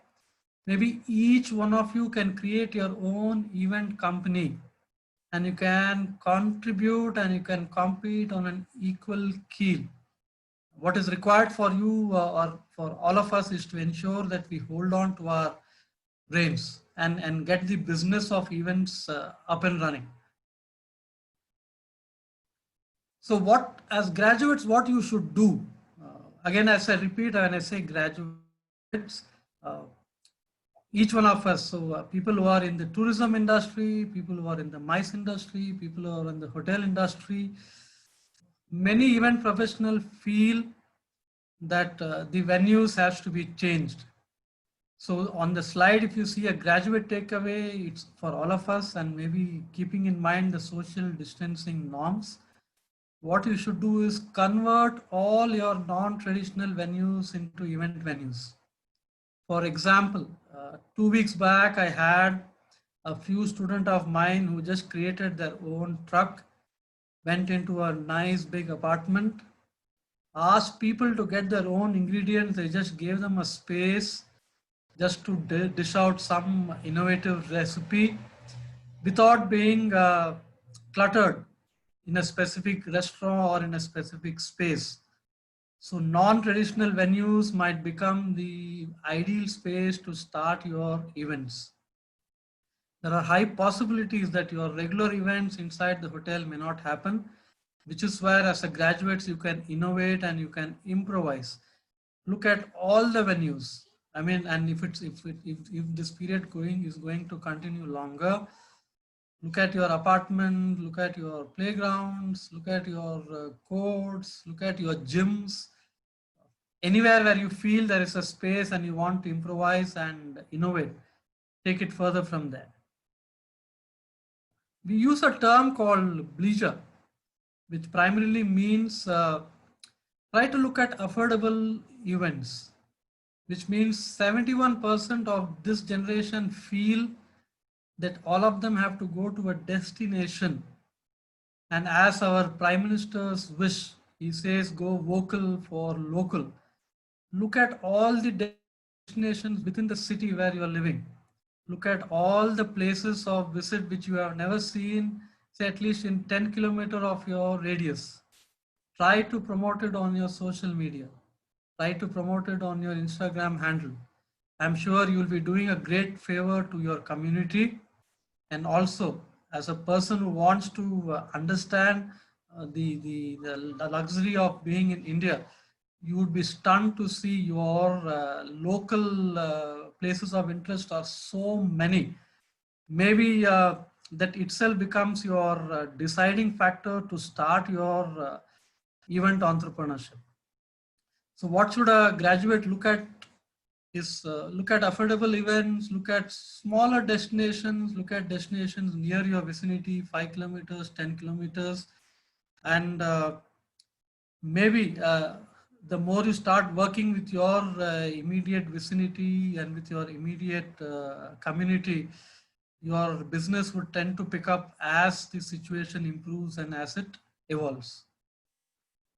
The next most important aspect, because social distancing and hygiene is a critical aspect henceforth in all our lives, and it's not going to go away. What as a student community, as a graduate community, what you should be looking at is, as Dr. Sharma rightly pointed out, water to saving. Look at events where you ask your customers to get everything from which is disposable. So the only thing that you have to do is to give them a very hygienic and a safe venue. The customers or your guests can get their own chairs, their own tables, their own food. You don't have to worry about it. So if you look at some of the events which are happening now across the globe and which is going to be a part of the Indian event space also, you can look at a lot of innovative ideas to asking customers or asking your guests to get everything that they want. You just create a safe working or an entertaining environment. Why it is important? So that the anxiety which is there across the population, 90% goes out because you feel that everything is yours. You're just having your space on a big stage. And I think that sort of takes care of your beginning of stage of your entrepreneurship in the event industry. What graduates don't realize, and is you don't have to be experienced for 10, 15 years to make a statement. Every voice matters. So if you look at your voice, you create your young voice, the voice of the youth, create your own online community and you spread your word as to what is that you want to do. Create your own voice. And my request is every one of us have a voice. Research says that your word of mouth has close to around 75 to 80% of impact. The other impacts technically doesn't hold as much water as your voice. So graduates should ensure that you create your own online community, get in all your family members, get in all your friends, let them talk about it, share your ideas, share your feelings, because I'm sure many of us who are stuck at home and you want to go out, but I think the situation doesn't warrant now. It's an ideal and a fantastic way for you to go out and maybe create your own virtual online community. Why it is important? Because once your community recognizes the effort that you're taking, it becomes easier for you to market your ideas, and from a marketing initiative becomes an easily saleable proposition. I'll share the ideas as we progress down the PPT. It will evolve. The only thing that as a graduate you should commit yourself is to getting a venue in place, because event and hospitality industry is a contact business. What we say as a contact sport. It's like a wrestling match. How much ever we try to do online, an event industry or the hotel industry will not have the charm if people don't meet face to face. What as graduates you can do now is to ensure that you identify certain venues again within your vicinity, use lot of search engines to ensure which are the ideal venues which you feel can be used at a later stage, short term and long term. Taking it to the next step, maybe learn to do a simple Photoshops or Corel Draw so that you can create a nice floor plan of the venue. This is going into detailing so that when you are sharing this idea to your community across on a virtual platform, people exactly know where they have to go and maybe park the car or stand for an event. This becomes a critical aspect of the event industry. What we are seeing is in the last 3 to 4 months, there are as many opportunities for people who want to come out, but because they don't know their demographic, they don't know the stage, they don't know the space, it becomes a matter of concern. People don't want to go out. If you see on now, people put a lot of those rectangles and triangles asking you where to stand. The event industry requires you that you share their floor plan or you share where exactly they have to come and maybe start watching your event. Graduates can advertise on your social network. It's a fantastic avenue. Share specific event details to customized and your customized consumers. It becomes more easier. You take your participants into confidence. What should also be done and specific in these times is personalized experiences. A great example is Dr. Sharma again here.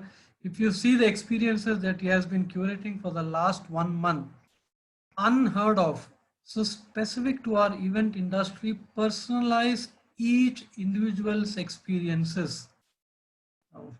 Take on online voting, use your Google Forms, maybe use Facebooks, use Instagram, ask your community what is that they want. I can share an example of one of my good friend, a popular playback singer in the Tamil film industry. She created a lovely platform online, had a very limited set of participants where, and then the participants voted on the sort of playlist or the song they wanted to listen. It was timed well. It was a paid event, but the advantage was people got to hear what they wanted to hear, and it was spaced out evenly. What as graduate you should look at is try to look at silent events. I'm sure we see a lot of movies these days where people just try to listen to the songs of their choice. I think you can definitely customize it. You can choose different speakers at the same time. You can participate in live shows. You want to watch your personal sports. A silent participation is going to be the in thing as the event industry involves or evolves over a period of time. Learn a new software. Uh, as some of the other participants and the speakers were saying, try to learn a new acoustic software, a sound software, a digital software, so that it becomes easier for you to get more participants and they also participate along with your growth phase. What may happen is you are going to create a closed event ecosystem. Half of your business, maybe the next 6 months to 1 year, will happen on your mobile itself. In terms of accessibility, in terms of visibility, in terms of using your tools, the mobile industry is going to be the game changer. I request all graduates to ensure maybe use your handset to a more optimum use. If you look at the data, it says 2019 is 19 billion mobile apps. I'm sure this year it might just double up, and maybe in the next 6 months it might triple up also. Using your mobile to customize events is a fantastic platform for many of the graduates who are coming out, because we also foresee with a lot of jobs not coming. You can use your mobiles, your handset as an ideal or a classic case of building your mobile community also. So you can have an online, you can have an offline. Plan strategies where you can have a lot of people participating in your event through their mobiles, just by having a basic internet ready screen, or what we say as a touch screen technology. Look at experiential playgrounds, virtual spaces. So you have cutting edge technologies like virtual reality, artificial intelligences, acoustics, which come right directly into your headset. There's an amazing platform called Discord, which was launched in month of April. If you use Discord to take your event, I mean, it becomes a great time for graduates to also indulge and engage, and will also help you to generate, at least if not your monthly salary, at least helps you to generate your pocket money. Why it is important is as the pandemic sort of pans out over a period of time, my idea would be graduates become their own entrepreneurs. There might be a case where 1 year to 2 years for entire industry to come back will take some time. I request graduates and I request all their parents to support their kids and wards to ensure they all become entrepreneurs. Classic case being, you can grow your home plants, you can grow your home vegetables, use your mobile, learn new skills, maybe join 6 to 7 friends, your classmates, maybe your seniors, and create virtual takeaway spaces. You can customize and curate your own music shows, your own stand-up comedies, your own jam sessions, your own karaoke sessions. I'm sure it becomes more easier, and also it keeps a lot of people busy, because as we understand, getting stuck at home also takes a little toll on our mental health. So what are the options that a graduate should have? What people have not understood is we also have a virtual world. Graduates, and I think all of us should start doing podcasting, a way of customizing and sharing your voice over different mediums. Podcasting need not be in English. You can podcast in your own mother tongue, because I think there are a lot of people who can take your podcasting and make it bigger.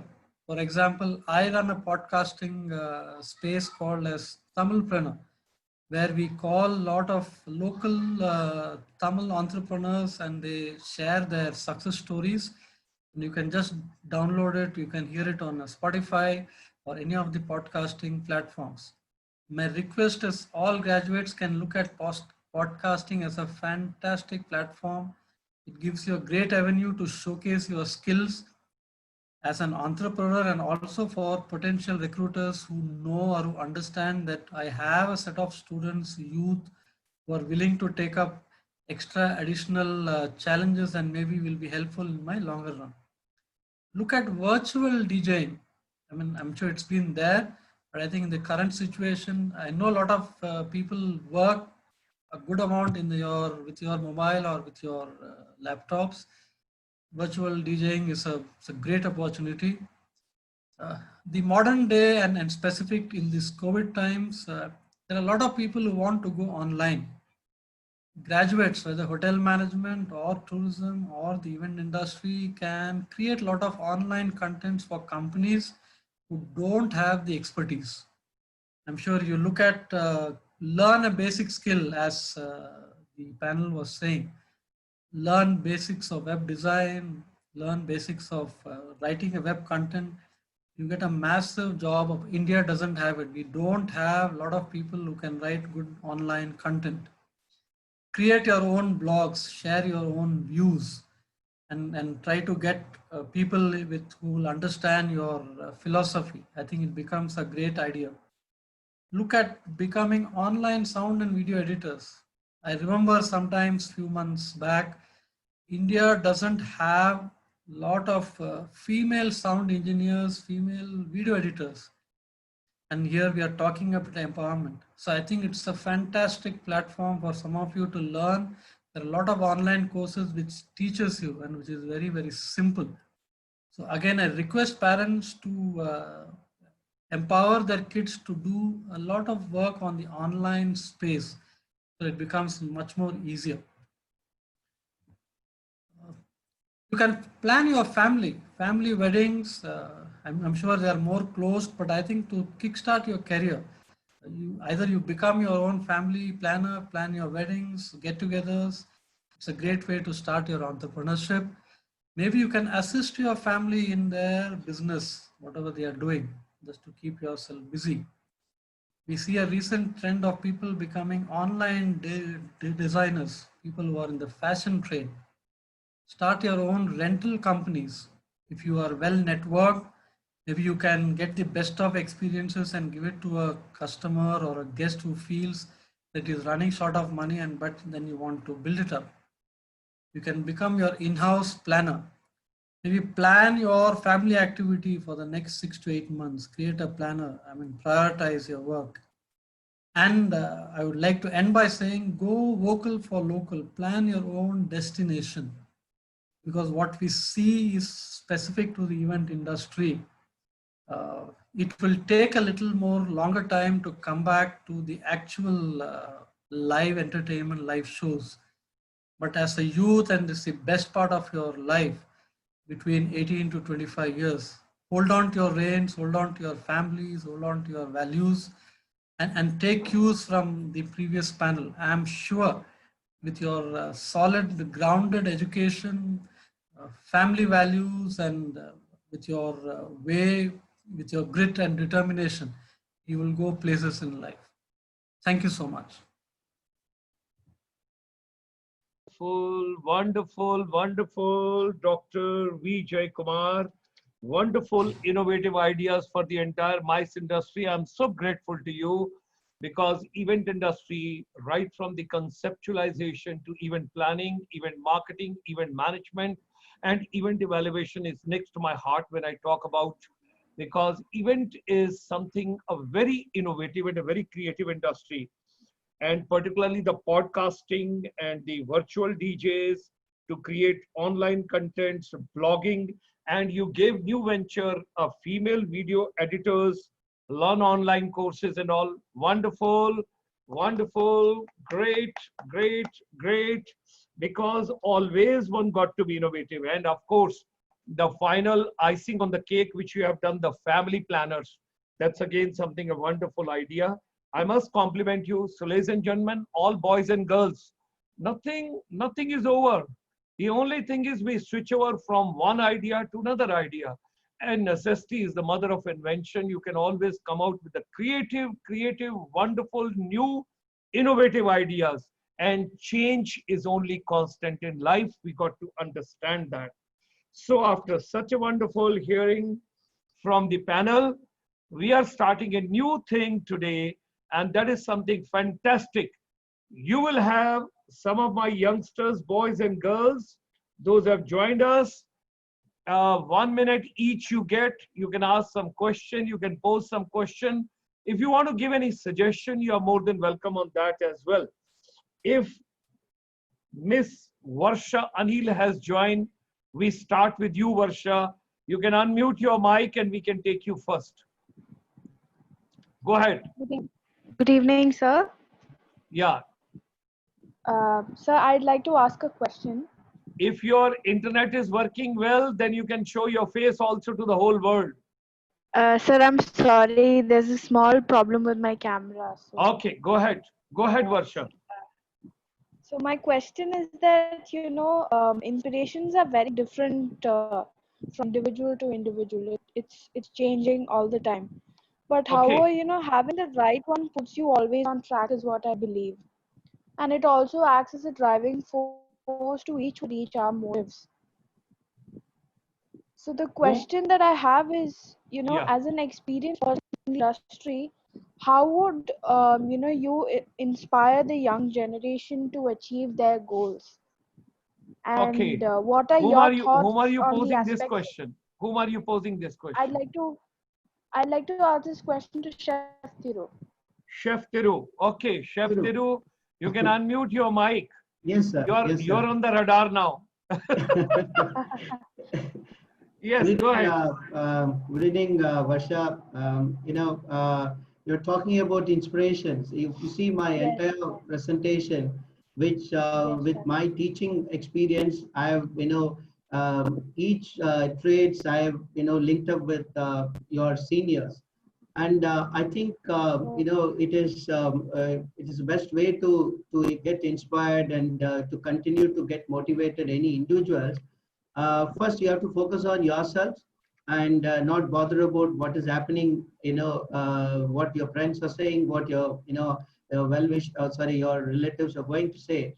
But what I would suggest that, keep focus yourself and rest everything fall in place. Wonderful. Yes, Wonderful. So Varsha, And that should make you happy. I would request if Colonel Menon could throw some light on this.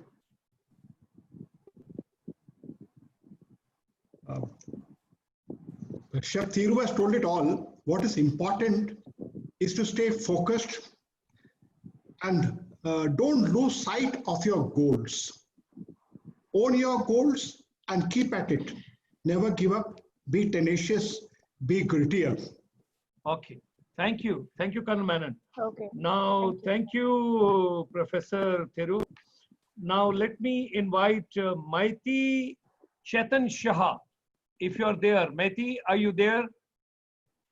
Yes, sir. Yeah, Maiti, you get full marks because you made your camera work. Thank you, sir. Thank The you. whole world can see you now. Yes, Maiti.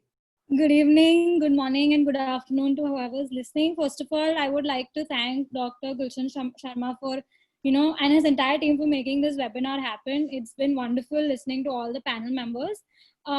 It's been really insightful, but I have two questions. If I could ask them. One is for Chef Thiru and the other one is for Colonel Menon. My first question to Chef Thiru is that with 90% of communication and learning moving to internet-based channels, a lot of times teaching becomes quite one-way and monotonous. So how would you like to maintain a sense of creativity in your teaching methods to engage students better? Like Dr. Gulshan said that gamification is something that can be used. So, what according to you are the different methods that Whom are you posing this question, child? Chef Thiru, sir, to Chef Thiru. Okay. Okay. Okay. So, sir, you're on the radar today. Yes, thank you, Maitre. I'm talking about my personal experience. I have over 30 years of experience. Now, what I did 10 years back and what I did 15 years back, it is obsolete now. So every teacher has to have a mindset that you are learning every day. You have to adapt and change yourself to current situation. Now, always you believe that you have to have a the how you're going to engage students in terms of whatever you're going to teach, and you have to have your own USP. It has to come within. That is why when students accepting some teachers, some those even though they have knowledge but they don't know how to put it across. So depends on individual. But if you would ask me, I will always share my experience. If I need to teach you sauce, then I will not talk about how I had gone through, a lot of problems. But I need to tell you that to adapt to current situation, right? Gone of the days where scratch-made mayonnaise is not there. Now we used to break our head. That was one of the evaluation criteria of food production practicals. Today it is not acceptable at all because talking about food safety. So you need to equip student to learn scratch-made mayonnaise, tell a story which is latest to why we are in need to learn, but you have to tell other side of it that industry when you go, you will only use scissors and cut open and put mayo and then do some variations.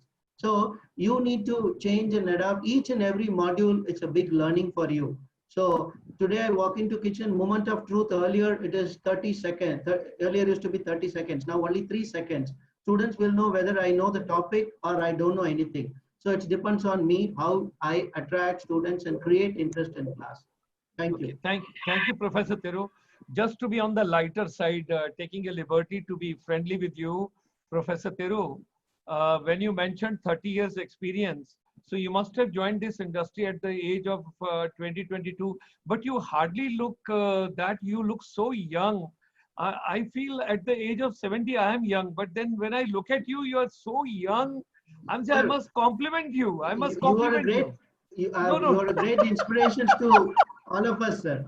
So I have to know. I have to know what do you eat. I have to know that. Great, thank you, great. thank you, sir. I'm so happy, Chef. So let's have the next one, Madam Swati Suresh. Swati, are you there? You can unmute your mic, child. Swati, you can unmute your mic, child. Am I audible? Yes, you're audible and you're visible. Oh, hello, everybody. How are you all doing? The whole world is seeing you. Yes, go ahead. Thank you, first of all, everybody here to give an opportunity for me to talk about something or to raise my questions. Whom do you want to ask? So my question is to Chef Thiru. Everybody is fond of Professor Thiru. Okay, anyway, no worries. Okay, go ahead.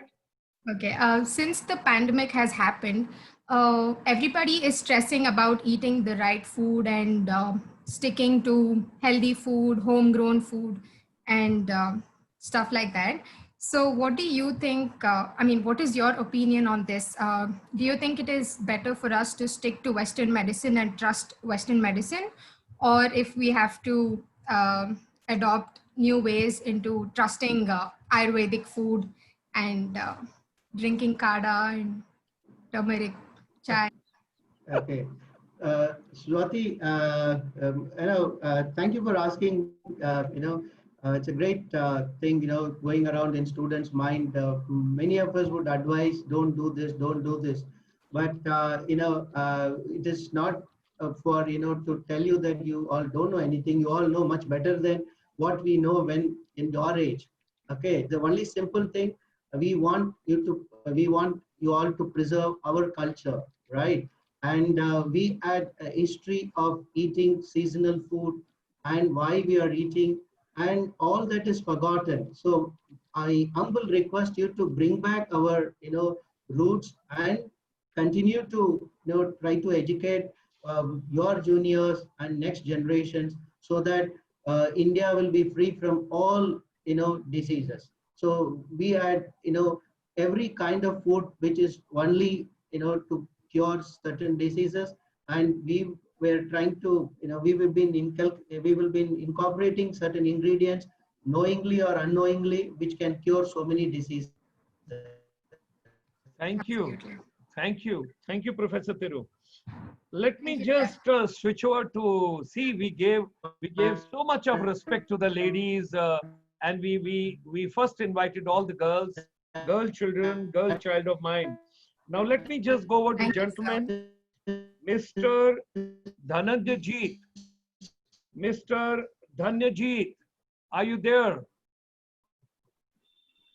Yes, sir, I'm here. Yeah, you are very handsome boy. You're a very handsome boy. Yes, go ahead. Thank you, sir. Thank you. Firstly, warm greetings to everybody. Am I clear? You are visible. You are handsome. I can hear you. Go ahead. Thank you, sir. Firstly, I'd like to thank the International Chamber of Service Industry and Dr. Gulshan Sharma for providing this amazing platform.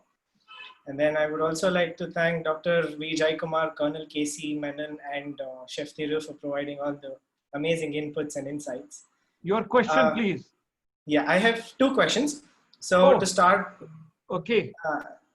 Yes. So to start with, my first question is for Dr. V. Jaikumar. Sir, you spoke about innovation in the event industry. So I came across this new something new concept where there has been a lot of virtual events going on. So basically, the moderators, they buy full rights to a platform, and then they create all backgrounds, and then they conduct virtual events. Will this survive? Are people actually liking it, or are they just giving it a try because it's something new?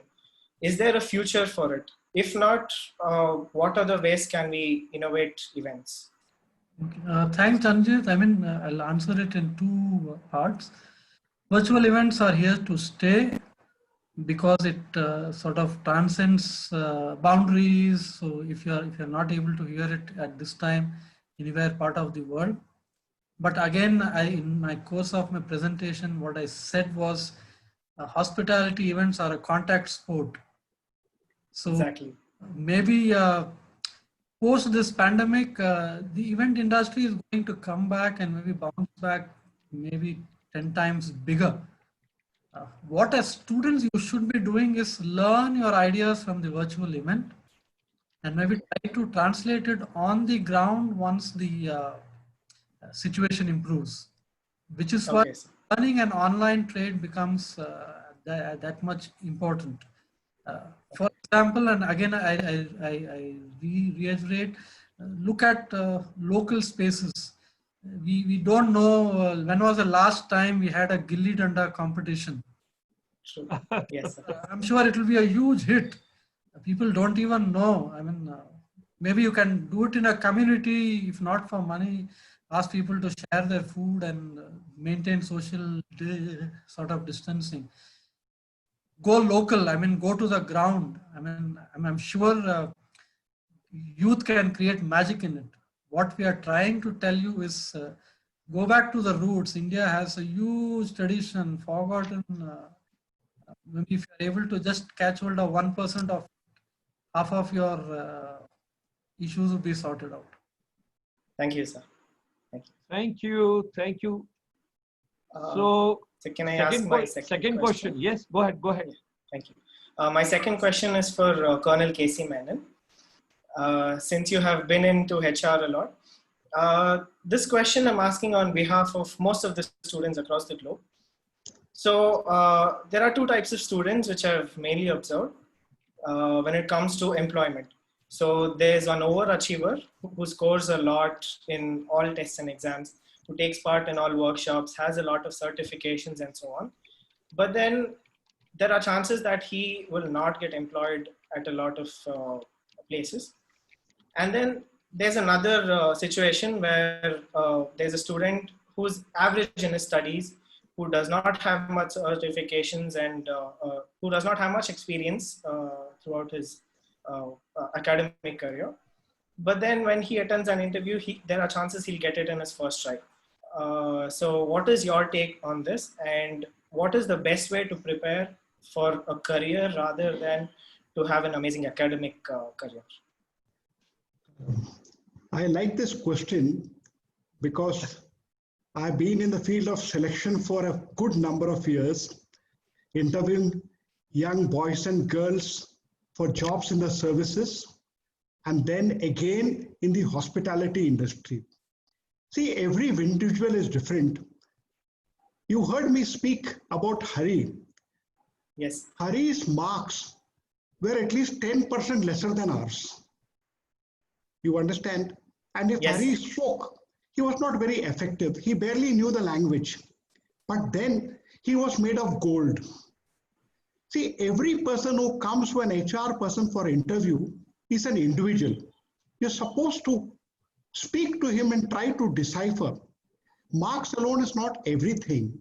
There may be some people who cannot do well in exams. There are people who would be sincere, committed, and you require all types of people. I, as an HR person, never thought that marks alone are important.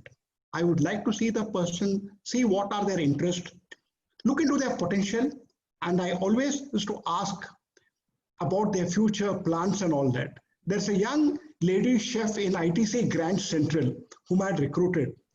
So I asked her, will you stay for 2 years? So she said, sir, I will stay for 5 years. Now this girl is there with ITC for about 17, 18 years. Recently she got promoted to management. And every time I used to meet her, she says, sir, you said me 2 years. I've stayed for 12 years. I talked to their chef, repeatedly kept at it, and made sure that she got into management. I said, such a good, fine resource. Her name is Mozan Kharbari, and she is in ITC Grand Central, a wonderful person. I hope I have answered what you wanted from me. Thank you. Thank you. Thank you. Thank you so much. Let's switch over now to my friend Shahid Umair. Ladies and gentlemen, we are bringing now this new strategy in this webinar. Every day I will get about 10 students coming up, 10 youth coming up, and they would also be a part at the end. And that is the way it is going to give an opportunity, a lot of youngsters to understand what is event industry, how to become a little bit more affirmative, confident, and to talk about the subject, ask the relevant question, and that would give you the vision. I also started your way. So now let me just extend a warm invitation to Shahid Umair. Shahid, you can unmute your mic wherever you are. Yes, Shahid. Go ahead. Good evening, sir. Good evening. Thank you for this opportunity. It has Such been a handsome boy. Such a handsome boy. Yeah. Thank you, sir. I'd like to thank all the panel members also. Extremely informative presentation. My question is to Chef Thiru. Do you recommend students pursue their higher education right now in this current situation? Do you think it'd be beneficial for hospitality students in general? Thank you. Good evening, Shahid. It is my personal opinion would be yes. This point of time, it is better to pursue higher education. Try to do it in India because it is not conducive to go to abroad. This point of time, you know, international borders are not open, and many international universities are going to engage students through online classes. But my suggestion would be do it in India. And it is good at this point of time. You can, start thinking about going for higher education. Thank you, Professor Thiru. Thank you. Thank you so much, Chef. Thank you. Thank you. Thank you. Could I now go to my friend Gagan Lokesh? Good evening to everyone. Yes. Thank you for this amazing webinar to everyone. And my question first is addressed to Mr. Colonel K.C. Menon, sir. Oh, I remember you now. I told you earlier something very interesting. Gagan, you Yes, remind me of a very intelligent boy from Three Idiot movie who was always scoring 98, 99% marks. And that Amir Khan always used to tell him, hey, you keep studying only. I hope you're not studying only, you're working also sometime and enjoying the life also. Oh, yes, sir. I'm not studying at all, sir. I'm just about to graduate right now. So, Okay, go ahead, sir. yes, sir. Yeah. So it's to Mr. But Colonel Casey, sir. Hmm. So since you're in the HR industry, you've been part of it and you've been seasonally experienced in that. Recently, there's been around 3.8 crore jobs that have been lost in the tourism and hospitality industry. And this is probably one of the worst times for students like us to graduate in this industry. So for people who don't have jobs as of now, or people who have jobs and have already lost it. And I think I'll be asking this question on behalf of millions of students who's graduating. How would you suggest the way forward is? I think so. Now I must speak like Angela Duckworth and say, frankly, I don't have an answer, to be honest to you. See, every industry, everyone has got affected. It is difficult times. This calls for resilience. There are a number of, I am in touch with both Dr. Jayakumar and Chef Thiru and many others institutions. A lot of these students have been selected, but the hotel companies are not currently recruiting. They have told them to hold on. But as Professor Jayakumar said, it is a matter of time. All these things will come to an end. You need to hold on. You have to hone your skills, get better. See, you all are now students, very fortunately. You all don't have additional responsibilities after looking after families, etc. This is a time where you must concentrate to become good in your skills, acquire more skills, become better in various things, become multi-skilled. There is a world of opportunity for you to learn. I must tell you, I must admit, yesterday I was speaking to Professor Jayakumar and Chef Thiru, and they were asking me whether I was familiar with Zoom. I said I will manage. And I must incidentally tell, this is the first time I am doing something on Zoom. I had no idea. But then what I mean to say, there is always a way ahead. And every day, I am not a student, but I study, read, and I work for almost 10 to 12 hours a day. But of course, there is a grit paragon here amongst us. That is Dr. Sharma, who starts at 4 in the morning and he goes on till I don't know what time. I don't know when he sleeps. Therefore, this is the time for you to build your skills. Look at the positive side of it. If you become better in these days, you can utilize this time and do something far better. So that is what I would tell you. But very frankly, I also told you the first part, things are uncertain. We have to wait and watch. But there is always a silver lining in the cloud and things will become better. Everything, good or bad, comes to an end in this world. All the best. Thank you, sir. Thank you, Colonel Menon. Gagan, I would just like to share, because I come from the same industry. If you heard the fellow speakers and panelists carefully, they gave you a lot of creative ideas. They gave you some new avenues. And when our Professor Chef Thiru was talking, now I would request you, start thinking about health and wellness industry. From hospitality to hospital, not much of difference. I have already told you. It's only doctors and nurses you minus. Rest the entire hospital is run like a hospitality establishment. You got to take it from that point of view. Second part, people would love to know, the future is, if I share with you, is shifting from health to the wellness industry. Wellness industry is going to have more revenue, more inputs, more segments, more ingredients. Then people would not like to go for surgery. People would rather like to go for Ayurveda, yoga, meditation, naturopathy, nutrition, organic. What I would request you is, when you have done the hospitality program, Professor Thiru covered so many wonderful points. Why don't you start working on plant-based food and then kitchen gardens, rooftop farming, and start telling nutrition, food, start talking about healthy food. And there is a glutton or something, what a particular kind of a food. Then there is another industry coming up, vegan food. Lot of new ideas are coming. And he also gave you that coffee example. I mean to say, if you just look into, it is not that that one segment is getting closed, so you don't have the new opportunities or new avenues. And let me share with you, everybody wants to remain young, everybody wants to remain healthy, everybody wants to remain fit till the last day, and that is only possible if you consume the right food at the right time, in the right proposition, and in the right ingredients. So hospitality industry will never be out of profession. The only thing is we got to understand. And same thing, when I talk about event industry, he has given you, the professor V. Jaikumar has given you a lot of inputs, a lot of new ideas.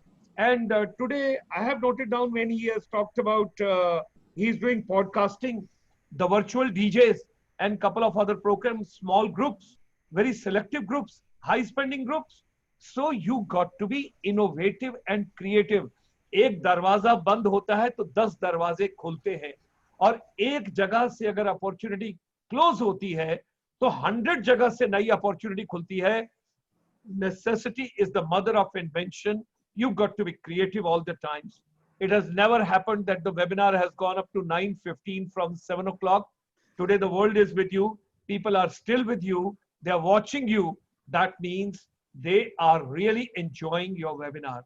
So with these words, a new beginning from Karnataka today, a new beginning from South today, that we have started getting the young boys and girls also. So now this we will follow with the panelists. We will also give an opportunity to 8 or 10 kids. They will come every day. And I'm looking forward to a lot of participation from overseas as well. And those of you, those are interested, please send your details at innovation@icsi.asia. innovation@icsi.asia. Each one of you will get an opportunity, and no idea is good, no idea is bad, no idea is less creative, no idea is more creative. You got to express your idea. Come out with your ideas, and that's why this platform, making education relevant, and making education relevant for future. History is not only to be read, books are not only to be read, books are to be rewritten also. So with that, ladies and gentlemen, let me convey my deep gratitude and thanks. I think Colonel Manon, did you do you want to mention about the book about that lady onto the grit? The last point from you. Yes, definitely. I would I'd like to speak about this book on grit. Excellent book. Why passion and resilience are the secrets to success. What is the book review over here? That this book has changed the landscape to education. An excellent book. I read it from front to back. I suggest you all read it. Okay. In fact, most of what I spoke is the work of Angela Duckworth. Remarkable. Okay. Thank you. Thank you. Thank you, Colonel Manon. And I would just compliment and supplement my brother from the armed forces. You can watch, there are more than 30 videos of Angela on the YouTube. Don't spend money in the COVID-19 on purchasing a book. I just differ from Colonel Manon on that. Okay. But that I'm telling in a lighter way, on a humor way. Books are always to be read. And if you can get an access, and there is so much of information available nowadays, it's up to you how you can take out your creativity. Remember what Dr. V. Jaikumar was telling, writing a blog, writing something, creative writing. There are so many opportunities. So with these new opportunities, while conveying my deep gratitude and thanks to each one of you world over, wherever you are, thanks a lot for joining us. Bring more and more people over here. Bring more and more creative people over here. If you're not in a position to log and you're walking, you're talking, you're moving somewhere, come on the Facebook, Dr. Gulshan Sharma's page. I would be more than happy. My mission and my vision is Bharat ke Swatantrata Divas wale din, I want 1 million people to be a part of this particular journey and this particular group. With these words, ladies and gentlemen, thanks and great salutations to all of you. Green morning, green afternoon, green evening, and green good night to everyone. Thanks a lot. Thanks Thank for you so much, joining. sir. Wonderful. Thank you so much. Pleasure. Pleasure. Thank you. Thank you. Thank you.